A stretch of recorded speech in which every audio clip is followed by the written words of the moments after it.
ਦੇਸ਼ ਦੁਨੀਆ 'ਚ ਵਸਦੇ ਪੰਜਾਬੀਆਂ ਨੂੰ ਖੁਸ਼ਾਮਦੀਦ। ਮੈਂ ਹਰਜਿੰਦਰ ਸਿੰਘ ਰੰਧਾਵਾ, ਤੁਸੀਂ ਦੇਖ ਰਹੇ ਹੋ ਪੰਜਾਬ ਟੈਲੀਵਿਜ਼ਨ ਔਰ ਮੇਰੇ ਨਾਲ ਨੇ ਸੀਨੀਅਰ ਜਰਨਲਿਸਟ ਹਰਜੀਤ ਭਾਸਕਰ ਜੀ ਔਰ ਇੰਦਰਪ੍ਰੀਤ ਜੀ। ਦੋਨਾਂ ਨੂੰ ਜੀ ਆਇਆਂ। ਬਹੁਤ ਬਹੁਤ ਸ਼ੁਕਰੀਆ ਰੰਧਾਵਾ ਜੀ। ਸਾਰਿਆਂ ਨੂੰ ਸਤਿ ਸ੍ਰੀ ਅਕਾਲ ਜੀ। ਬੜੀ ਤੇਜ਼ੀ ਨਾਲ ਆਉਂਦੇ ਆ, ਬਹੁਤ ਅਹਿਮ ਖਬਰਾਂ। ਕੱਲ ਦੇਰ ਸ਼ਾਮ ਨੂੰ ਪੰਜਾਬ ਕੈਬਨਿਟ ਨੇ ਨਵੀਂ ਸ਼ਰਾਬ ਨੀਤੀ ਤੇ ਨਵੀਂ ਮਾਈਨਿੰਗ ਨੀਤੀ ਨੂੰ ਪ੍ਰਵਾਨਗੀ ਦੇ ਦਿੱਤੀ ਹੈ। ਉਧਰ ਕੌਮੀ ਇਨਸਾਫ ਮੋਰਚੇ ਲਈ ਕਾਫੀ ਮੁਸ਼ਕਲ ਖੜੀ ਹੋ ਗਈ ਆ। ਹਾਈ ਕੋਰਟ ਨੇ ਪੰਜਾਬ ਸਰਕਾਰ ਨੂੰ ਨੋਟਿਸ ਜਾਰੀ ਕਰ ਦਿੱਤਾ। ਤੀਜੀ ਖਬਰ ਵੀ ਅਤਹਿਮ ਆ। ਪੰਜਾਬ ਦੇ ਸਾਬਕਾ ਮੁੱਖ ਮੰਤਰੀ ਚਰਨਜੀਤ ਸਿੰਘ ਚੰਨੀ ਦੀਆਂ ਮੁਸ਼ਕਲਾਂ 'ਚ ਵਾਧਾ ਹੋ ਗਿਆ। ਉਹਨਾਂ ਖਿਲਾਫ ਲੁੱਕ ਆਊਟ ਨੋਟਿਸ ਜਾਰੀ ਹੋ ਗਿਆ। ਹੁਣ ਉਹ ਉਡਾਰੀ ਨਹੀਂ ਭਰ ਸਕਣਗੇ, ਵਿਜੀਲੈਂਸ ਨੂੰ ਫੇਸ ਕਰਨਾ ਪਊਗਾ ਉਹਨਾਂ ਨੂੰ। ਇਸੇ ਤਰੀਕੇ ਨਾਲ ਭਰਤਿੰਦਰ ਚਹਿਲ ਨੂੰ ਨਵੀਂ ਤਰੀਕ ਮਿਲੀ ਆ, ਬ੍ਰਹਮ ਮਹਿੰਦਰਾ ਨੂੰ ਫਿਰ ਆਉਣ ਲਈ ਕਿਹਾ ਤੇ ਜਲਾਲਪੁਰ ਦੀਆਂ ਮੁਸ਼ਕਲਾਂ ਵੀ ਵੱਧ ਗਈਆਂ। ਪਰ ਸਭ ਤੋਂ ਅਹਿਮ ਸਵਾਲ ਜਿਹੜਾ ਖੜਾ ਹੈ, ਡਾਕਟਰ ਸਤਿੰਦਰ ਸਰਤਾਜ ਦੀਆਂ ਸਤਰਾਂ ਨੇ ਜਦੋਂ ਪਤਾ ਹੋਵੇ ਸੀਨਿਆਂ 'ਚ ਛੇਕ ਹੋਣਗੇ ਜੀ, ਉਦੋਂ ਜੰਗ ਜਾਣ ਵਾਲੇ ਬੰਦੇ ਆਮ ਨਹੀਂ ਹੁੰਦੇ। ਕੱਲ ਇੱਕ ਤਬਾਦਲਾ ਹੁੰਦਾ ਗਵਰਨਰ ਦੇ ਪ੍ਰਿੰਸੀਪਲ ਸੈਕਟਰੀ ਦਾ, ਰਾਖੀ ਗੁਪਤਾ ਭੰਡਾਰੀ। ਉਹਨਾਂ ਦੀ ਜਗ੍ਹਾ ਕੇ ਸ਼ਿਵਾ ਪ੍ਰਸਾਦ ਜਿਹੜੇ ਕਿ ਐਡੀਸ਼ਨਲ ਚੀਫ ਸੈਕਟਰੀ ਆ, ਉਹਨਾਂ ਨੂੰ ਲਾ ਦਿੱਤਾ ਜਾਂਦਾ। ਤੁਹਾਨੂੰ ਯਾਦ ਹੋਵੇ ਅਸੀਂ ਗੱਲ ਕੀਤੀ ਸੀ ਅਫਸਰਸ਼ਾਹੀ ਦੀ, ਖੇਮਾਬੰਦੀ ਦੀ, ਧੜਿਆਂ ਦੀ, ਸਿਆਸਤ ਦੀ।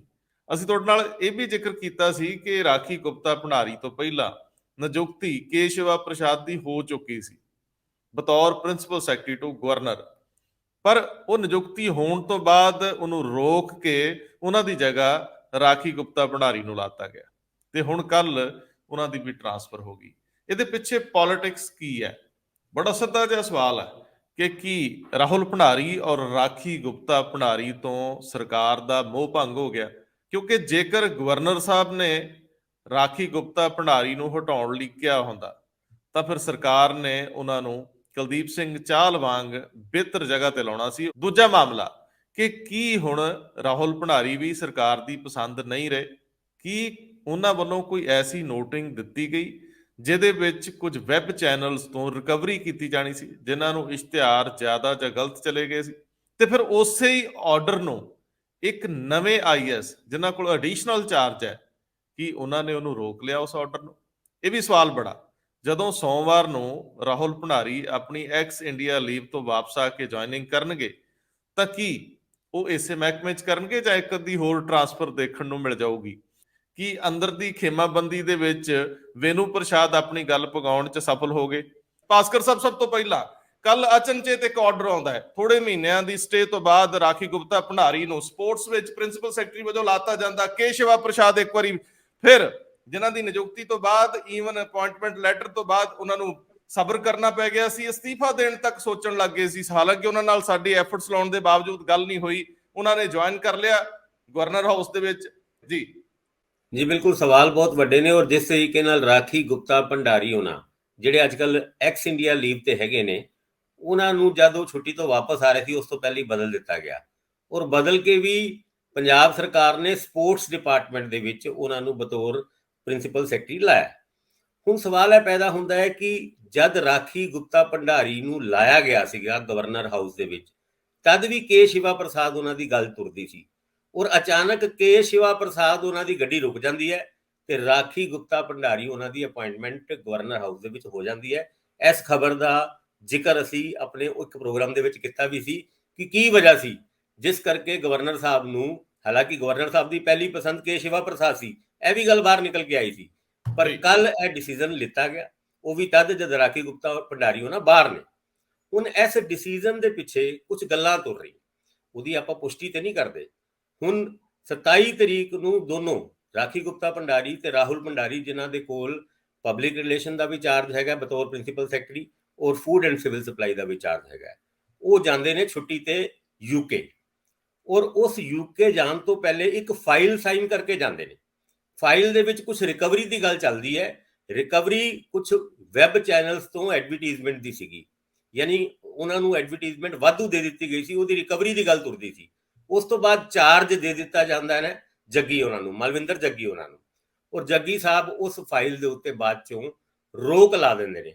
ਅਸੀਂ ਇਸ ਗੱਲ ਦੀ ਪੁਸ਼ਟੀ ਨਹੀਂ ਕਰਦੇ, ਲੇਕਿਨ ਸੂਤਰਾਂ ਨੇ ਸਾਨੂੰ ਇਹ ਦੱਸਿਆ ਕਿ ਉਸ ਤੋਂ ਬਾਅਦ ਇਹ ਰੋਕ ਲਾ ਦਿੱਤੀ ਜਾਂਦੀ ਹੈ। ਹੁਣ ਇਹਦੇ ਪਿੱਛੇ ਗੇਮ ਕੀ ਹੈ, ਖੇਲ ਕੀ ਹੈ? ਗਵਰਨਰ ਸਾਹਿਬ ਰਾਖੀ ਗੁਪਤਾ ਭੰਡਾਰੀ ਉਹਨਾਂ ਤੋਂ ਕਿਉਂ ਨਾਰਾਜ਼ ਹੋ ਗਏ? ਕੀ ਪੰਜਾਬ ਸਰਕਾਰ ਦਾ ਡਿਸੀਜਨ ਸੀ? ਕੁਲਦੀਪ ਸਿੰਘ ਚਾਹਲ ਉਹਨਾਂ ਦਾ ਤੁਸੀਂ ਨਾਂ ਲਿਆ, ਗਵਰਨਰ ਸਾਹਿਬ ਕੁਲਦੀਪ ਸਿੰਘ ਚਾਹਲ ਉਹਨਾਂ ਦੇ ਉੱਤੇ ਚਾਰजेस ਲਾਉਂਦੇ ਨੇ ਮਿਸਕੰਡਕਟ ਦੇ, ਔਰ ਸਾਡੇ ਸੂਬੇ ਦੀ ਸਰਕਾਰ ਉਹਨਾਂ ਨੂੰ ਬਤੌਰ ਕਮਿਸ਼ਨਰ ਲਾ ਦਿੰਦੇ ਨੇ DIG ਦੀ ਉਹਨਾਂ ਦੀ ਪ੍ਰਮੋਸ਼ਨ ਤੋਂ ਪਹਿਲੇ। ਪਰ ਰਾਖੀ ਗੁਪਤਾ ਭੰਡਾਰੀ ਉਹਨਾਂ ਦੇ ਨਾਲ ਸਰਕਾਰ ਨੇ ਇਹ ਕੰਮ ਕਿਉਂ ਨਹੀਂ ਕੀਤਾ? ਕਿਉਂ ਨਹੀਂ ਉਹਨਾਂ ਨੂੰ ਹੋਰ ਉੱਚੀ ਪੋਸਟ ਦੇ ਕੇ, ਯਾਨੀ ਅਗਰ ਗਵਰਨਰ ਸਾਹਿਬ ਦੀ ਕੋਈ ਨਾਰਾਜ਼ਗੀ ਸੀਗੀ ਤੇ ਉੱਥੇ ਸਰਕਾਰ ਖੜੀ ਨਜ਼ਰ ਆਉਂਦੀ ਸੀ ਪਹਿਲੇ, ਅੱਜ ਤੋਂ ਪਹਿਲੇ, ਲੇਕਿਨ ਇੱਦਾਂ ਦਾ ਕੁਝ ਵੀ ਨਹੀਂ ਹੋਇਆ। ਹੁਣ ਗੱਲਾਂ ਤੁਰਦੀਆਂ, ਉਹ 1-2 ਦਿਨਾਂ ਦੇ ਵਿੱਚ ਦੋਨੋਂ ਭੰਡਾਰੀ ਕਪਲ ਆ ਰਹੇ ਨੇ।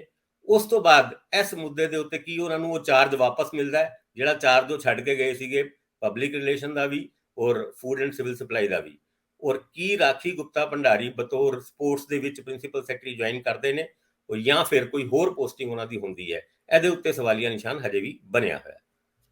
ਬਿਲਕੁਲ ਬਣਿਆ ਹੋਇਆ। ਅਸੀਂ ਲਗਭਗ ਇਹ ਪ੍ਰੋਗਰਾਮ 10 ਤੋਂ 12 ਤਰੀਕ ਦੇ ਦਰਮਿਆਨ ਚ ਕੀਤਾ ਸੀ, ਜਿਹਦਾ ਅਸੀਂ ਲਿੰਕ ਥੱਲੇ ਸ਼ੇਅਰ ਕਰਾਂਗੇ, ਜਿਹਦੇ ਚ ਅਸੀਂ ਜ਼ਿਕਰ ਕੀਤਾ ਸੀਗਾ ਕਿ ਕਿਸ ਤਰੀਕੇ ਨਾਲ ਗਵਰਨਰ ਹਾਊਸ ਦੇ ਵਿੱਚ ਨਿਯੁਕਤੀ ਹੁੰਦੀ ਹੈ ਔਰ ਉਸ ਤੋਂ ਬਾਅਦ ਉਹ ਨਿਯੁਕਤੀ ਰੋਕ ਕੇ ਇੱਕ ਹੋਰ ਨਿਯੁਕਤੀ ਹੁੰਦੀ ਹੈ, ਜਿਹੜੀ ਹੁਣ ਆਪਣੇ ਅੰਜਾਮ ਤੱਕ ਪਹੁੰਚ ਚੁੱਕੀ ਹੈ। ਮੈਂ ਇੰਦਰਪ੍ਰੀਤ ਜੀ ਵਿਜੀਲੈਂਸ ਵਾਲੇ ਪਾਸੇ ਜਾਣਾ ਚਾਹੂੰਗਾ। ਵੈਸੇ ਕੱਲ ਚੰਨੀ ਸਾਬਕਾ ਮੁੱਖ ਮੰਤਰੀ ਜਿਨ੍ਹਾਂ ਨੇ ਖੂਬ ਰੌਣਕ ਲਾ ਕੇ ਰੱਖੀ, ਮੀਡੀਆ ਨੂੰ ਇੰਨਾ ਕੰਟੈਂਟ ਉਹਨਾਂ ਦਿਨਾਂ ਚ ਮਿਲਿਆ, ਔਰ ਉਹ ਇੰਨੇ ਹੁਨਰਮੰਦ ਸੀ ਜਿਹੜੇ ਕਦੀ ਮਿਨਿਸਟਰ ਹੁੰਦੇ ਉਹਨਾਂ ਦਾ ਪਤਾ ਨਹੀਂ ਲੱਗਿਆ। ਜਦੋਂ CM ਬਣਦੇ ਆ ਉਹ ਹਰ ਹੁਨਰ ਆਪਣਾ ਦਿਖਾਉਣਾ ਚਾਹੁੰਦੇ ਸੀ। ਸ਼ਾਇਦ ਉਹਨਾਂ ਨੂੰ ਇਸ ਗੱਲ ਦਾ ਅੰਦਾਜ਼ਾ ਸੀ ਕਿ ਵਕਤ ਕਦੇ ਕਿਸੇ ਨੂੰ ਬਹੁਤ ਸਮਾਂ ਨਹੀਂ ਦਿੰਦਾ, ਤੇ ਜਿਹੜੇ ਸਮਾਂ ਮਿਲਣ ਦੇ ਉੱਤੇ ਉਹਨੂੰ ਸਹੀ ਉਪਯੋਗ ਨਹੀਂ ਕਰਦੇ ਉਹਨਾਂ ਨੂੰ ਵੀ ਨਹੀਂ ਮੰਨਿਆ ਜਾਂਦਾ। ਤੋਰਿਓ ਗੱਲ ਜ਼ਰਾ। ਰੰਧਾਵਾ ਸਾਹਿਬ, ਜਿਹੜੀ ਮੁੱਖ ਮੰਤਰੀ ਸਾਬਕਾ ਚਰਨਜੀਤ ਚੰਨੀ ਹੈਗੇ ਆ, ਉਹਨਾਂ ਨੂੰ ਜਿਹੜਾ ਕੱਲ ਲੁੱਕ ਆਊਟ ਨੋਟਿਸ ਜਾਰੀ ਕੀਤਾ ਹੈ, ਉਹ ਅੱਜ ਅਖਬਾਰਾਂ 'ਚ ਤੁਸੀਂ ਦੇਖਿਆ ਹੋਣਾ ਕਾਫੀ ਨਸ਼ਰ ਹੋਇਆ ਹੈ। ਔਰ ਇਹ ਕੇਸ ਕੀ ਹੈ? ਕੇਸ ਹੈਗਾ ਸੀਗਾ ਦਾਸਤਾਨੇ ਸ਼ਹਾਦਤ, ਜਿਹੜਾ ਇੱਕ ਥੀਮ ਪਾਰਕ ਚਮਕੌਰ ਸਾਹਿਬ ਦੇ ਵਿੱਚ ਬਣਾਇਆ ਗਿਆ ਹੈ, ਉਹਦੇ ਵਿੱਚ ਕਰਪਸ਼ਨ ਦਾ ਮਾਮਲਾ ਹੈਗਾ। ਤੇ ਇਹ ਕਿਹਾ ਜਾਂਦਾ ਕਿ ਉਹ ਜਿਹੜਾ ਪੈਸਾ ਸੀਗਾ ਉਹ ਇਹਨਾਂ ਦੇ ਬੇਟੇ ਦੇ ਵਿਆਹ ਦੇ ਉੱਤੇ ਵੀ ਖਰਚ ਹੋਇਆ, ਉਸ ਤੋਂ ਕੁਝ ਹਿੱਸਾ ਵਿਆਹ ਦੇ ਉੱਤੇ ਵੀ ਖਰਚ ਹੋਇਆ।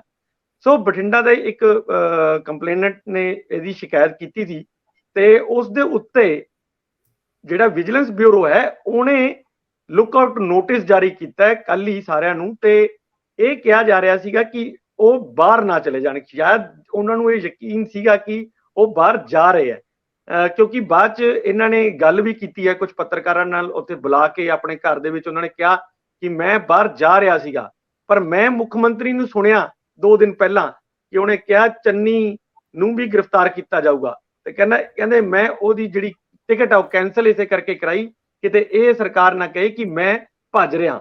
ਮੈਂ ਕਹਿੰਦੇ ਡਰਨ ਵਾਲਾ ਨਹੀਂ ਹੈਗਾ, ਇੱਥੇ ਹੀ ਆ, ਇਸ ਕਰਕੇ ਮੈਂ ਟਿਕਟ ਵੀ ਕੈਂਸਲ ਕਰਾਤੀ ਤੇ ਮੈਂ ਇੱਥੇ ਹੀ ਆ। ਪਰ ਮੈਨੂੰ ਇਹ ਲੱਗਦਾ ਕਿ ਜਿੱਥੇ ਤੱਕ ਮੇਰਾ ਖਿਆਲ ਹੈ ਉਹ ਇਹ ਹੈ ਕਿ ਸ਼ਾਇਦ ਵਿਜੀਲੈਂਸ ਨੂੰ ਇਸ ਗੱਲ ਦਾ ਅੰਦਾਜ਼ਾ ਹੋ ਗਿਆ ਸੀ ਕਿ ਉਹ ਬਾਹਰ ਜਾਣਾ ਚਾਹੁੰਦੇ ਹੈ, ਇਸ ਕਰਕੇ ਹੀ ਲੁੱਕ ਆਊਟ ਨੋਟਿਸ ਜਾਰੀ ਕੀਤਾ ਹੈ। ਤੇ ਜਦੋਂ ਇਹਨਾਂ ਨੂੰ ਪਤਾ ਲੱਗ ਗਿਆ ਤੇ ਫਿਰ ਇਹਨਾਂ ਨੇ ਆਪਣੀ ਉਹ ਟਿਕਟ ਕੈਂਸਲ ਕਰਵਾਈ ਹੈ। ਲੋ ਮੈਨੂੰ ਇਹ ਪੂਰਾ ਯਕੀਨ ਹੈ, ਕਿਉਂਕਿ ਜਿਸ ਹਿਸਾਬ ਨਾਲ ਮੁੱਖ ਮੰਤਰੀ ਨੇ ਭਗਵੰਤ ਮਾਨ ਹੋਣਾ ਨੇ ਉਸ ਦਿਨ ਵਿਧਾਨ ਸਭਾ ਦੇ ਵਿੱਚ ਟਾਰਗੇਟ ਕੀਤਾ ਹੈ ਚੰਨੀ ਨੂੰ, ਉਹਦਾ ਇੱਕ ਕਾਰਨ ਹੋਰ ਵੀ ਮੈਂ ਦੇਖਦਾ, ਉਹ ਹੈਗਾ ਜਲੰਧਰ ਦੀ ਬਾਈ ਇਲੈਕਸ਼ਨ। ਮੈਂ ਉੱਥੇ ਪੋਲੀਟੀਕਲ ਉਹ ਵੀ ਦੇਖਦਾ, ਕਿਉਂਕਿ ਜਲੰਧਰ ਦੀ ਬਾਈ ਇਲੈਕਸ਼ਨ ਵਾਸਤੇ ਚਰਨਜੀਤ ਸਿੰਘ ਚੰਨੀ ਹੋਰਾਂ ਦਾ ਨਾਂ ਵੀ ਬਹੁਤ ਪ੍ਰਮੁਖਤਾ ਨਾਲ ਲਿਆ ਜਾ ਰਿਹਾ ਹੈ। 4 MLA ਜਾਂ ਜਿਹੜੇ MLA ਦੀਆਂ ਟਿਕਟਾਂ ਤੇ ਲੜੇ ਨੇ, ਉਹਨਾਂ ਨੇ ਪਾਰਟੀ ਹਾਈ ਕਮਾਂਡ ਨੂੰ ਕਹਿਤਾ ਹੈ ਕਿ ਇਹ ਟਿਕਟ ਚਰਨਜੀਤ ਚੰਨੀ ਨੂੰ ਹੀ ਦਿੱਤੀ ਜਾਏ, ਤਾਂ ਹੀ ਅਸੀਂ ਸਪੋਰਟ ਕਰਾਂਗੇ। ਵੈਸੇ ਵੀ ਔਰ ਉਹਨਾਂ ਨੇ ਇਹ ਵੀ ਕਿਹਾ ਕਿ ਉਹਨਾਂ ਦੇ ਕਰਕੇ ਹੀ ਦੁਆਬੇ ਦੇ ਵਿੱਚ ਜਿਹੜੀ ਹੈ ਕਾਂਗਰਸ ਨੂੰ ਵੱਡੀ ਜਿੱਤ ਮਿਲੀ ਸੀ। ਸੋ ਮੈਨੂੰ ਇਹ ਪੋਲੀਟੀਕਲ ਵੀ ਲੱਗ ਰਿਹਾ ਕਿ ਇਹਦਾ ਇੱਕ ਨਿਸ਼ਾਨਾ ਪੋਲੀਟੀਕਲ ਵੀ ਹੋ ਸਕਦਾ ਹੈ, ਵੀ ਜਿਹੜੀ ਆਪ ਸਰਕਾਰ ਹੈ ਉਹ ਇੱਕ ਤੀਰ ਨਾਲ 2 ਨਿਸ਼ਾਨੇ ਸਾਧ ਰਹੀ ਹੋਵੇ, ਇੱਕ ਤਾਂ ਕਰਪਸ਼ਨ ਦੇ ਉਸ ਤੇ ਮਾਮਲੇ ਵਿੱਚ, ਔਰ ਦੂਸਰਾ ਪੋਲੀਟੀਕਲ ਜਿਹੜੀ ਉੱਥੇ ਵੀ ਚੰਨੀ ਹੋਰਾਂ ਨੂੰ ਨਾ ਖੜਾਇਆ ਜਾ ਸਕੇ। ਮੈਨੂੰ ਲੱਗਦਾ ਜੇਕਰ ਵਿਕਟਮ ਕਾਰਡ ਖੇਡ ਕੇ ਚੰਨੀ, ਭਾਸਕਰ ਸਾਹਿਬ ਤੁਹਾਡੇ ਵੱਲ ਹੀ ਆ ਰਹੇ ਆ, ਫਿਰ ਸ਼ਾਇਦ ਜਲੰਧਰ ਦੇ ਵਿੱਚ ਲੈਣੇ ਦੇ ਦੇਣੇ ਵੀ ਪੈ ਸਕਦੇ ਆ। ਵੈਸੇ ਤੁਸੀਂ ਜਿਹੜਾ ਥੀਮ ਪਾਰਕ ਦਾ ਜ਼ਿਕਰ ਕਰ ਰਹੇ ਹੋ, ਉਸ ਸ਼ਿਕਾਇਤਕਰਤਾ ਨੇ ਬਾਅਦ ਦੇ ਵਿੱਚ ਕਈ ਰੰਗ ਵੀ ਬਦਲੇ ਸੀ, ਤੁਹਾਨੂੰ ਯਾਦ ਹੋਣਾ। ਪਰ ਜਿਹੜੀ ਸਭ ਤੋਂ ਵੱਡੀ ਗੱਲ ਆ ਰਹੀ ਆ ਉਹ ਹੈਗੀ ਆ ਆਮਦਨ ਦੇ ਜ਼ਾਰਾ ਸਰੋਤਾਂ ਤੋਂ ਵੱਧ ਜਾਇਦਾਦ ਬਣਾਉਣ ਦਾ ਮਾਮਲਾ। ਇਹ ਬੜਾ ਈਜ਼ੀ ਜਿਹਾ ਟਾਸਕ ਹੁੰਦਾ ਹੈ, ਕਿਸੇ ਵੀ ਵਿਅਕਤੀ ਨੂੰ ਤੁਸੀਂ ਇਸ ਜੱਦ ਚ ਲੈ ਆਓ, ਫਿਰ ਉਹਦਾ ਨਿਕਲਣਾ ਕਾਫੀ ਔਖਾ ਹੋ ਜਾਂਦਾ। ਤੁਸੀਂ ਇਹ ਦੇਖੋ ਕਿ 7 ਮਾਰਚ ਨੂੰ ਭਗਵੰਤ ਮਾਨ ਉਹਨਾਂ ਵਿਧਾਨ ਸਭਾ ਦੇ ਵਿੱਚ ਇਹ ਗੱਲ ਕਹਿੰਦੇ ਨੇ ਕਿ ਤੁਹਾਡਾ ਚੰਨੀ ਵੀ, ਔਰ ਜਿਹੜੇ ਤੁਸੀਂ ਬੈਠੇ ਹੋ ਨਾ, ਜਿਹੜਾ ਮੂੰਹ ਅੱਖਾਂ ਨਹੀਂ ਮਿਲਾ ਰਹੇ, ਮੂੰਹ ਦੂਜੇ ਪਾਸੇ ਕਰ ਲੈਂਦੇ ਹੋ, ਉਹਨਾਂ ਸਾਰਿਆਂ ਦੀ ਵਾਰੀ ਆਏਗੀ। ਔਰ ਉਹਨਾਂ ਸਾਰਿਆਂ ਦੀ ਵਾਰੀ ਆਏਗੀ ਜਿੰਨੇ ਪੰਜਾਬ ਦੇ ਪੈਸੇ ਖਾਦੇ ਨੇ। ਔਰ 7 ਤਰੀਕ ਨੂੰ ਹੀ ਉਹ LOC ਦਾ ਜਿਹੜਾ ਜ਼ਿਕਰ ਅੱਜ ਹੋ ਰਿਹਾ ਹੈ ਉਹ ਇਸ਼ੂ ਹੋ ਗਈ ਸੀ। 9 ਤਰੀਕ ਨੂੰ ਚੰਨੀ ਉਹਨਾਂ ਪ੍ਰੈਸ ਕਾਨਫਰੰਸ ਕਰਦੇ ਨੇ। ਇਹਦੇ ਵਿੱਚ ਗੌਰ ਕਰਨ ਵਾਲੀ ਗੱਲ ਹੈਗੀ ਹੈ ਕਿ LOC ਅਗਰ 7 ਤਰੀਕ ਨੂੰ ਇਸ਼ੂ ਹੋ ਗਈ ਸੀ ਤੇ ਚੰਨੀ ਉਹਨਾਂ ਨੂੰ ਇਸ ਗੱਲ ਦਾ ਪਤਾ ਸੀ। 9 ਤਰੀਕ ਨੂੰ ਉਹ ਕਹਿੰਦੇ ਨੇ ਮੈਂ ਬਾਹਰ ਜਾਣਾ ਸੀਗਾ, ਕੈਲੀਫੋਰਨੀਆ ਜਾਣਾ ਸੀਗਾ, ਉੱਥੇ ਇੱਕ ਨਗਰ ਕੀਰਤਨ ਸੀਗਾ ਰਵਿਦਾਸੀਆ ਕਮਿਊਨਿਟੀ ਦਾ, ਉੱਥੇ ਇੱਕ ਬਹੁਤ ਵੱਡਾ ਨਗਰ ਕੀਰਤਨ ਕੱਢਿਆ ਜਾਂਦਾ ਜਿਹਦੇ ਵਿੱਚ ਉਹ ਇਨਵਾਈਟਡ ਸੀਗੇ। ਹੁਣ ਉਹਨਾਂ ਨੇ 7 ਤਰੀਕ ਨੂੰ ਮੁੱਖ ਮੰਤਰੀ ਦੀ ਉਸ ਗੱਲ ਨੂੰ ਸੁਣ ਕੇ ਆਪਣੀ ਟਿਕਟ ਕੈਂਸਲ ਕਰਾਤੀ। LOC ਦਾ ਜ਼ਿਕਰ ਨਹੀਂ ਕਰਦੇ। LOC ਦਾ ਜ਼ਿਕਰ ਅਖਬਾਰਾਂ ਦੇ ਵਿੱਚ ਕੱਲ ਹੀ ਆਉਂਦਾ ਹੈ, ਯਾਨੀ ਮੀਡੀਆ ਦੇ ਵਿੱਚ LOC ਦਾ ਜ਼ਿਕਰ ਕੱਲ ਆਉਂਦਾ ਹੈ, ਜਦਕਿ ਵਿਜੀਲੈਂਸ ਇਹ ਗੱਲ ਕਹਿੰਦੇ ਨੇ ਕਿ 7 ਤਰੀਕ ਨੂੰ ਹੀ ਅਸੀਂ LOC ਜਾਰੀ ਕਰਤਾ ਸੀ। ਹੁਣ ਤੇ ਇਹ ਮੁੱਦਾ ਰਹਿ ਗਿਆ ਪੋਲੀਟੀਕਲ ਸੀ ਪਲਾਨ ਦਾ। ਔਰ ਵਿਜੀਲੈਂਸ ਇਸ ਗੱਲ ਨੂੰ ਵੀ ਅੱਗੇ ਵਧਾਉਂਦਾ ਹੈ ਕਿ 6 ਮਹੀਨੇ ਤੋਂ ਡਿਸਪ੍ਰੋਪੋਰਸ਼ਨੇਟ ਐਸੈਟ ਦਾ ਕੇਸ ਚੰਨੀ ਉਹਨਾਂ ਦੇ ਉਹਦੇ ਵਿੱਚ ਇਨਵੈਸਟੀਗੇਸ਼ਨ ਚੱਲ ਰਹੀ ਸੀ। ਪਿਛਲੇ ਦਿਨਾਂ ਦੇ ਵਿੱਚ ਇੱਕ ਬਿਲਡਰ ਫੜਿਆ ਗਿਆ ਸੀ ਵੱਡਾ, ਔਰ ਉਹਦੇ ਵਿੱਚ ਇਹ ਵੀ ਕਿਹਾ ਗਿਆ ਸੀ ਕਿ ਉਹ ਚੰਨੀ ਉਹਨਾਂ ਦਾ ਬੜਾ ਖਾਸ ਬਿਲਡਰ ਹੈ। ਇੱਕ ਨਿਊ ਚੰਡੀਗੜ੍ਹ ਦੇ ਵਿੱਚ ਇੱਕ ਬਿਲਡਿੰਗ ਹੈਗੀ ਹੈ ਬੜੀ ਲੰਬੀ, ਉਸ ਬਿਲਡਿੰਗ ਵੀ ਇਨਵੈਸਟੀਗੇਸ਼ਨ ਦੇ ਇੱਕ ਤਰੀਕੇ ਨਾਲ ਦਾਇਰੇ ਦੇ ਵਿੱਚ ਲਿਆਈ ਗਈ ਹੈ। ਔਰ ਉਸ ਬਿਲਡਰ ਦੇ ਨਾਲ ਕਨੈਕਸ਼ਨ, ਪੋਸਟਿੰਗ, ਟ੍ਰਾਂਸਫਰ, 111 ਦਿਨ ਦਾ ਜਿਹੜਾ ਚੰਨੀ ਉਹਨਾਂ ਦਾ ਮੁੱਖ ਮੰਤਰੀ ਦਾ ਕਾਰਿਆਕਾਲ ਸੀ ਉਹਦੇ ਵਿੱਚ ਪੈਸਿਆਂ ਦਾ ਕੀ ਲੈਣ ਦੇਣ ਹੋਇਆ। ਭੁਪਿੰਦਰ ਸਿੰਘ ਹਨੀ ਜਦ ਫੜਿਆ ਗਿਆ ਸੀ, ਜਦ 10 ਕਰੋੜ ਦੀ ਰਿਕਵਰੀ ਹੋਈ ਸੀ ਈਡੀ ਨੇ ਜਿਹੜੀ ਕੀਤੀ ਸੀ, ਉਹਦੇ ਵਿੱਚ ਵੀ ਕੁਝ ਟ੍ਰਾਂਸਫਰ ਦਾ ਗੇਮ ਚੱਲਿਆ ਸੀਗਾ ਕਿ ਟ੍ਰਾਂਸਫਰ ਪੋਸਟਿੰਗ ਦੇ ਵਿੱਚ ਕੁਝ ਪੈਸੇ ਇੱਧਰ ਉੱਧਰ ਹੋਏ ਸੀ। ਇਹਨਾਂ ਸਾਰੀ ਗੱਲਾਂ ਦੇ ਉੱਤੇ ਇਨਵੈਸਟੀਗੇਸ਼ਨ ਹੁਣ ਵਿਜੀਲੈਂਸ ਅੱਗੇ ਤੋਰ ਰਹੀ ਹੈ। ਆਉਣ ਵਾਲੇ ਟਾਈਮ ਵਿੱਚ ਮੈਨੂੰ ਲੱਗਦਾ ਅਗਲੇ ਹਫਤੇ ਹੀ ਹੋ ਸਕਦਾ ਹੈ, ਅਗਲੇ ਹਫਤੇ ਹੀ ਚੰਨੀ ਉਹਨਾਂ ਨੂੰ ਵਿਜੀਲੈਂਸ ਬੁਲਾਏ ਔਰ ਉਹ ਫਾਰਮ ਜਿਹੜਾ ਉਹ ਅਕਸਰ ਉਹਨਾਂ ਸਾਰੇ ਲੋਕਾਂ ਨੂੰ ਦਿੰਦੇ ਨੇ ਜਿਨ੍ਹਾਂ ਦੇ ਖਿਲਾਫ DA ਯਾਨੀ ਡਿਸਪ੍ਰੋਪੋਰਸ਼ਨੇਟ ਐਸੈਟ ਦਾ ਕੇਸ ਹੁੰਦਾ ਹੈ, ਉਹ ਫਾਰਮ ਫੜਾ ਕੇ ਹਫਤੇ ਬਾਅਦ ਫੇਰ ਬੁਲਾਉਂਦੇ ਨੇ ਕਿ ਤੁਸੀਂ ਆਪਣੀ ਪ੍ਰਾਪਰਟੀ ਦਾ ਬਿਊਰਾ ਸਾਰਾ ਦੇ ਦਿਓ, ਜੇ ਕੋਈ ਰਹਿ ਗਿਆ ਤੇ ਫਿਰ ਆਪਾਂ ਕੱਢਾਂਗੇ, ਫਿਰ ਤੁਹਾਨੂੰ ਤਕਲੀਫ ਹੋਏਗੀ। ਦੂਜੀ ਗੱਲ ਤੁਸੀਂ ਬ੍ਰਹਮ ਮਹਿੰਦਰਾ ਉਹਨਾਂ ਦੀ ਕੀਤੀ ਹੈ, ਉਹ ਹਸਪੀਟਲ ਦੇ ਵਿੱਚ ਐਡਮਿਟ ਸੀਗੇ। ਤੀਜੀ ਵਾਰ ਸੀਗੀ ਜਦ ਬ੍ਰਹਮ ਮਹਿੰਦਰਾ ਉਹਨਾਂ ਨੂੰ ਪੇਸ਼ ਹੋਣਾ ਸੀਗਾ, ਉਹਨਾਂ ਨੇ ਕਿਹਾ ਮੈਂ ਤੇ ਹਸਪੀਟਲ ਵਿੱਚ ਐਡਮਿਟ ਹਾਂ, ਅਗਲੀ ਡੇਟ ਦੇ ਦਿਓ। ਹੁਣ ਹਫਤੇ ਕੁ ਬਾਅਦ ਦੀ ਅਗਲੀ ਡੇਟ ਵਿਜੀਲੈਂਸ ਬਿਊਰੋ ਬ੍ਰਹਮ ਮਹਿੰਦਰਾ ਉਹਨਾਂ ਨੂੰ ਦੇਣਗੀ। ਔਰ ਜਿਹੜੇ ਚਾਹਲ ਸਾਹਿਬ ਨੇ ਉਹ ਵੀ ਵਿਜੀਲੈਂਸ ਵੱਲ ਨਹੀਂ ਮੂੰਹ ਕੀਤਾ, ਉਹਨਾਂ ਨੂੰ ਵੀ 17 ਮਾਰਚ ਦੀ ਡੇਟ ਦਿੱਤੀ ਗਈ ਹੈ। ਮਦਨ ਲਾਲ ਜਲਾਲਪੁਰ ਜਿਹੜੇ ਪਿੰਡਾਂ ਦੀ ਜ਼ਮੀਨਾਂ ਦੇ ਮਾਮਲੇ ਦੇ ਵਿੱਚ ਉਹਨਾਂ ਨੂੰ ਨਾਮਜ਼ਦ ਕੀਤਾ ਸੀ ਵਿਜੀਲੈਂਸ ਨੇ, ਉਹ ਵੀ ਅਨਟ੍ਰੇਸੇਬਲ ਨੇ। ਕੱਲ ਉਹਨਾਂ ਨੇ ਐਂਟੀਸਿਪੇਟਰੀ ਬੇਲ ਆਪਣੀ ਪਾਈ ਸੀ, ਉਹ ਹੋ ਗਈ ਰਿਜੈਕਟ। ਹੁਣ ਉਹਨਾਂ ਦੇ ਕੋਲ ਕੋਈ ਬਹੁਤਾ ਚਾਰੋ ਨਹੀਂ ਹੈ। ਔਰ LOC ਇਹਨਾਂ ਸਾਰਿਆਂ ਦੇ ਖਿਲਾਫ ਇਸ਼ੂ ਕੀਤੀ ਹੈ, ਬ੍ਰਹਮ ਮਹਿੰਦਰਾ ਦੇ ਖਿਲਾਫ ਵੀ, BIS ਚਾਲ ਉਹਨਾਂ ਦੇ ਖਿਲਾਫ ਵੀ, ਮਦਨ ਲਾਲ ਜਲਾਲਪੁਰ ਉਹਨਾਂ ਦੇ ਖਿਲਾਫ ਵੀ, ਔਰ ਬਾਕੀ ਜਿਹੜੇ ਪਹਿਲੇ ਵਿਜੀਲੈਂਸ ਬਿਊਰੋ ਦੇ ਵਿੱਚ ਚੱਕਰ ਲਾ ਚੁੱਕੇ ਨੇ ਉਹਨਾਂ ਦੇ ਖਿਲਾਫ ਹਜੇ LOC ਤੇ ਨਹੀਂ ਜਾਰੀ ਹੋਈ, ਪਰ ਅਗਲੀ ਡੇਟ ਜ਼ਰੂਰ ਉਹਨਾਂ ਨੂੰ ਦਿੱਤੀ ਗਈ ਹੈ। ਹੁਣ 68 ਸੈਕਟਰ ਦੇ ਵਿਜੀਲੈਂਸ ਭਵਨ ਦੇ ਵਿੱਚ ਅੱਗੇ ਆਉਣ ਵਾਲੇ ਦਿਨਾਂ ਵਿੱਚ ਹਫ਼ਤੇ ਵਿੱਚ ਹੀ ਰੌਣਕਾਂ ਲੱਗਣ ਵਾਲੀਆਂ। ਮੁੱਖ ਮੰਤਰੀ ਪੂਰਵ ਚਰਨਜੀਤ ਸਿੰਘ ਚੰਨੀ ਤੋਂ ਲੈ ਕੇ ਉਹ तमाम ਸੀਨੀਅਰ ਕੈਬਨਿਟ ਮੰਤਰੀ ਉਹ ਫਾਰਮ ਲੈ ਕੇ ਆਪਣੀ ਪ੍ਰਾਪਰਟੀ ਦਾ ਬਿਊਰਾ ਦਿੰਦੇ ਨਜ਼ਰ ਆਣਗੇ। ਮੈਨੂੰ ਲੱਗਦਾ ਇੰਦਰਪ੍ਰੀਤ ਜੀ ਜਿਹੜੀਆਂ ਅਥਾਰਟੀਜ਼ ਨੇ 에ਅਰਪੋਰਟ ਦੀਆਂ ਵੀ ਸੋਚਦੀਆਂ ਹੋਣੀਆਂ ਵੀ ਇਹ ਫਰਲੇ ਬੜੇ ਪੰਜਾਬ ਵੱਲੋਂ ਆਉਣ ਲੱਗ ਪਏ ਹੈ, LOCs ਬਹੁਤ ਆਉਣ ਲੱਗ ਪਈਆਂ, ਉਹਨਾਂ ਨੂੰ ਤੇ ਹਾਰ ਹੀ ਹੁਣ ਮੈਨੂੰ ਲੱਗਦਾ ਪੱਗ ਵਾਲਾ ਜਾਂ ਪੰਜਾਬੀ ਬੋਲਦਾ ਸ਼ੱਕ ਦੇ ਦਾਇਰੇ 'ਚ ਲੱਗਦਾ ਹੋਣਾ। ਚਲੋ ਛੱਡ ਦਿੰਦੇ ਆ ਜੀ ਗੱਲ। ਇੰਦਰਪ੍ਰੀਤ ਜੀ, ਇਹ PSIEC ਦਾ ਮਾਮਲਾ, ਉਹ ਜਿਹੜੇ ਇੰਡਸਟਰੀਅਲ ਪਲਾਟ ਸੀਗੇ ਉਹਨਾਂ ਦੀ ਟ੍ਰਾਂਸਫਰ ਦਾ, ਉਹਦੇ ਵਿੱਚ ਗੜਬੜੀਆਂ ਦਾ, ਜਿਹਦੇ 'ਚ ਇੱਕ IAS ਅਫਸਰ ਅਜੇ ਤੱਕ ਜਿਹੜੇ ਨਾਮਜ਼ਦ ਤਾਂ ਹੋਏ ਆ ਉਹਨਾਂ ਨੂੰ ਤਫਤੀਸ਼ ਦੇ ਵਿੱਚ ਸ਼ਾਮਲ ਨਹੀਂ ਕੀਤਾ ਗਿਆ, ਜਿਹਦੇ ਵਿੱਚ ਸੁੰਦਰ ਸ਼ਾਮ ਅਰੋੜਾ ਤੋਂ ਲੈ ਕੇ ਤੇ ਫਿਰ ਉਹ 'ਚ ਰੌਲੇ ਬੜੇ ਵੱਡੇ ਹੋ ਗਏ ਸੀ। ਉਹ ਚਿੱਠੀ ਦਾ ਜ਼ਿਕਰ ਕਰ ਦਿਓ, ਕੀ ਕਹਿ ਰਹੇ ਨੇ ਸਪੈਸ਼ਲ DGP ਵਿਜੀਲੈਂਸ ਦੇ ਵਰਿੰਦਰ ਕੁਮਾਰ ਆਪਣੇ ਚੀਫ ਸੈਕਟਰੀ VK ਜੰਜੂਆ ਨੂੰ? DGP ਨੇ ਕਿਹਾ ਕਿ ਜਿਹੜਾ ਇਹ ਸਾਰਾ ਕੇਸ ਹੈਗਾ ਉਹ ਕੋਈ ਇੱਕ ਅੱਧ ਕੇਸ ਨਹੀਂ ਹੈ, ਇਸ ਤਰ੍ਹਾਂ ਦੇ ਬਹੁਤ ਕੇਸ ਨੇ ਤੇ ਇਹਦੀ ਥੋਰੋ ਜਾਂਚ ਚਾਹੀਦੀ ਹੈ ਕਰਨ ਵਾਲੀ, ਕਿਉਂਕਿ ਇੱਕ ਕੇਸ ਨਾਲ ਅਸੀਂ ਕਿਸੇ ਨਤੀਜੇ ਤੇ ਨਹੀਂ ਪਹੁੰਚ ਸਕਦੇ ਹੈਗੇ।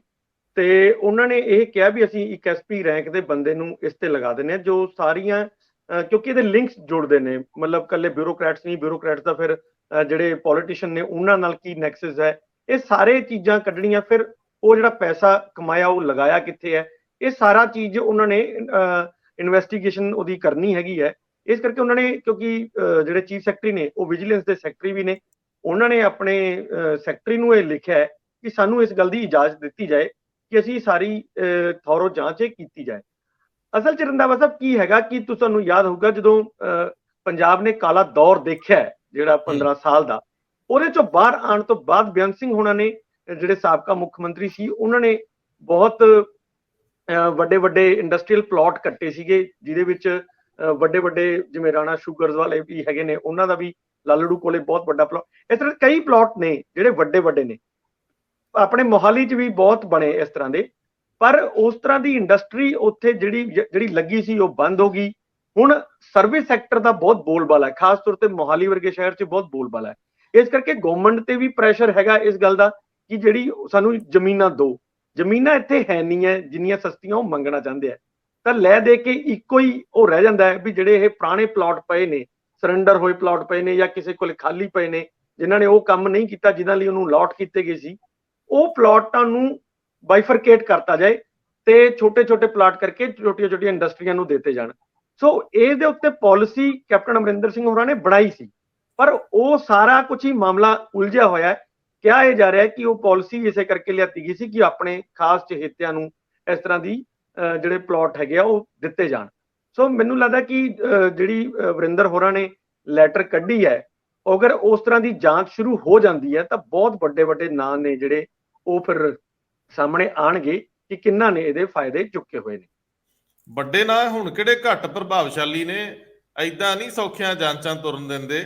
ਹਰ ਰਜੀਮ ਦੇ ਵਿੱਚ ਉਹਨਾਂ ਜੀਣਾ ਸਿੱਖ ਲਿਆ, ਹਰ ਤਰ੍ਹਾਂ ਦੀ ਸੱਤਾ ਨਾਲ ਸਾਂਝ ਪਾਉਣ ਦਾ ਹੁਨਰ ਉਹਨਾਂ ਨੂੰ ਆਉਂਦਾ, ਵੱਲ ਆਉਂਦਾ ਹੈ। ਡੀਜੀਪੀ ਵਰਿੰਦਰ ਕੁਮਾਰ ਉਹਨਾਂ ਦੀ ਚਿੱਠੀ ਚੀਫ ਸੈਕਟਰੀ ਵੀਕੇ ਜੰਜੂਆ ਨੂੰ ਉਹ ਲਿਖੀ ਜਾਂਦੀ ਹੈ। ਉਸ ਚਿੱਠੀ ਦੇ ਵਿੱਚ ਤੁਸੀਂ ਸਾਰੀ ਇਨਵੈਸਟੀਗੇਸ਼ਨ ਦੀ ਗੱਲਾਂ ਤੇ ਹੁੰਦੀ ਹੈ, ਪਰ ਇੱਕ ਦਰਦ ਵੀ ਛਲਕਦਾ ਹੈ ਕਿ ਜੇ ਇਸ ਕੇਸ ਦੀ ਇਨਵੈਸਟੀਗੇਸ਼ਨ ਇਸ ਤਰੀਕੇ ਨਾਲ ਕੀਤੀ ਜਾਏ, ਜਾਂ ਇਸ ਤੋਂ ਪਹਿਲੇ ਜਿੰਨੀ ਵੀ ਇਨਵੈਸਟੀਗੇਸ਼ਨ ਹੋਈ ਹੈ ਜਿਸ ਕਰਕੇ ਉਹ ਰੁਕੀ ਹੈ, ਯਾਨੀ 17A ਦਾ ਜ਼ਿਕਰ ਹੈ। ਤੁਹਾਨੂੰ ਯਾਦ ਹੋਏਗਾ ਜਦ IAS ਆਫੀਸਰ ਐਸੋਸੀਏਸ਼ਨ ਨੇ ਨੀਲਿਮਾ ਉਹਨਾਂ ਨੂੰ ਉਸ FIR ਦੇ ਵਿੱਚ ਵਿਜੀਲੈਂਸ ਬਿਊਰੋ ਦੀ ਨਾਮਜ਼ਦ ਕੀਤਾ ਸੀ ਤੇ ਆਬਜੈਕਸ਼ਨ ਲਾਇਆ ਸੀ, ਤੇ ਉਸ ਤੋਂ ਬਾਅਦ ਮੁੱਖ ਮੰਤਰੀ ਦੇ ਦਫ਼ਤਰ ਤੋਂ ਇੱਕ ਚਿੱਠੀ ਲਿਖੀ ਗਈ ਸੀ ਵਿਜੀਲੈਂਸ ਬਿਊਰੋ ਨੂੰ ਕਿ 17A ਦੇ ਵਿੱਚ ਪਰਮਿਸ਼ਨ ਲਏ ਬਗੈਰ ਹੁਣ ਤੁਸੀਂ ਕਿਸੇ ਵੀ ਅਫਸਰ ਦੇ ਖਿਲਾਫ ਕੋਈ ਕਾਰਵਾਈ ਨਹੀਂ ਕਰੋਗੇ।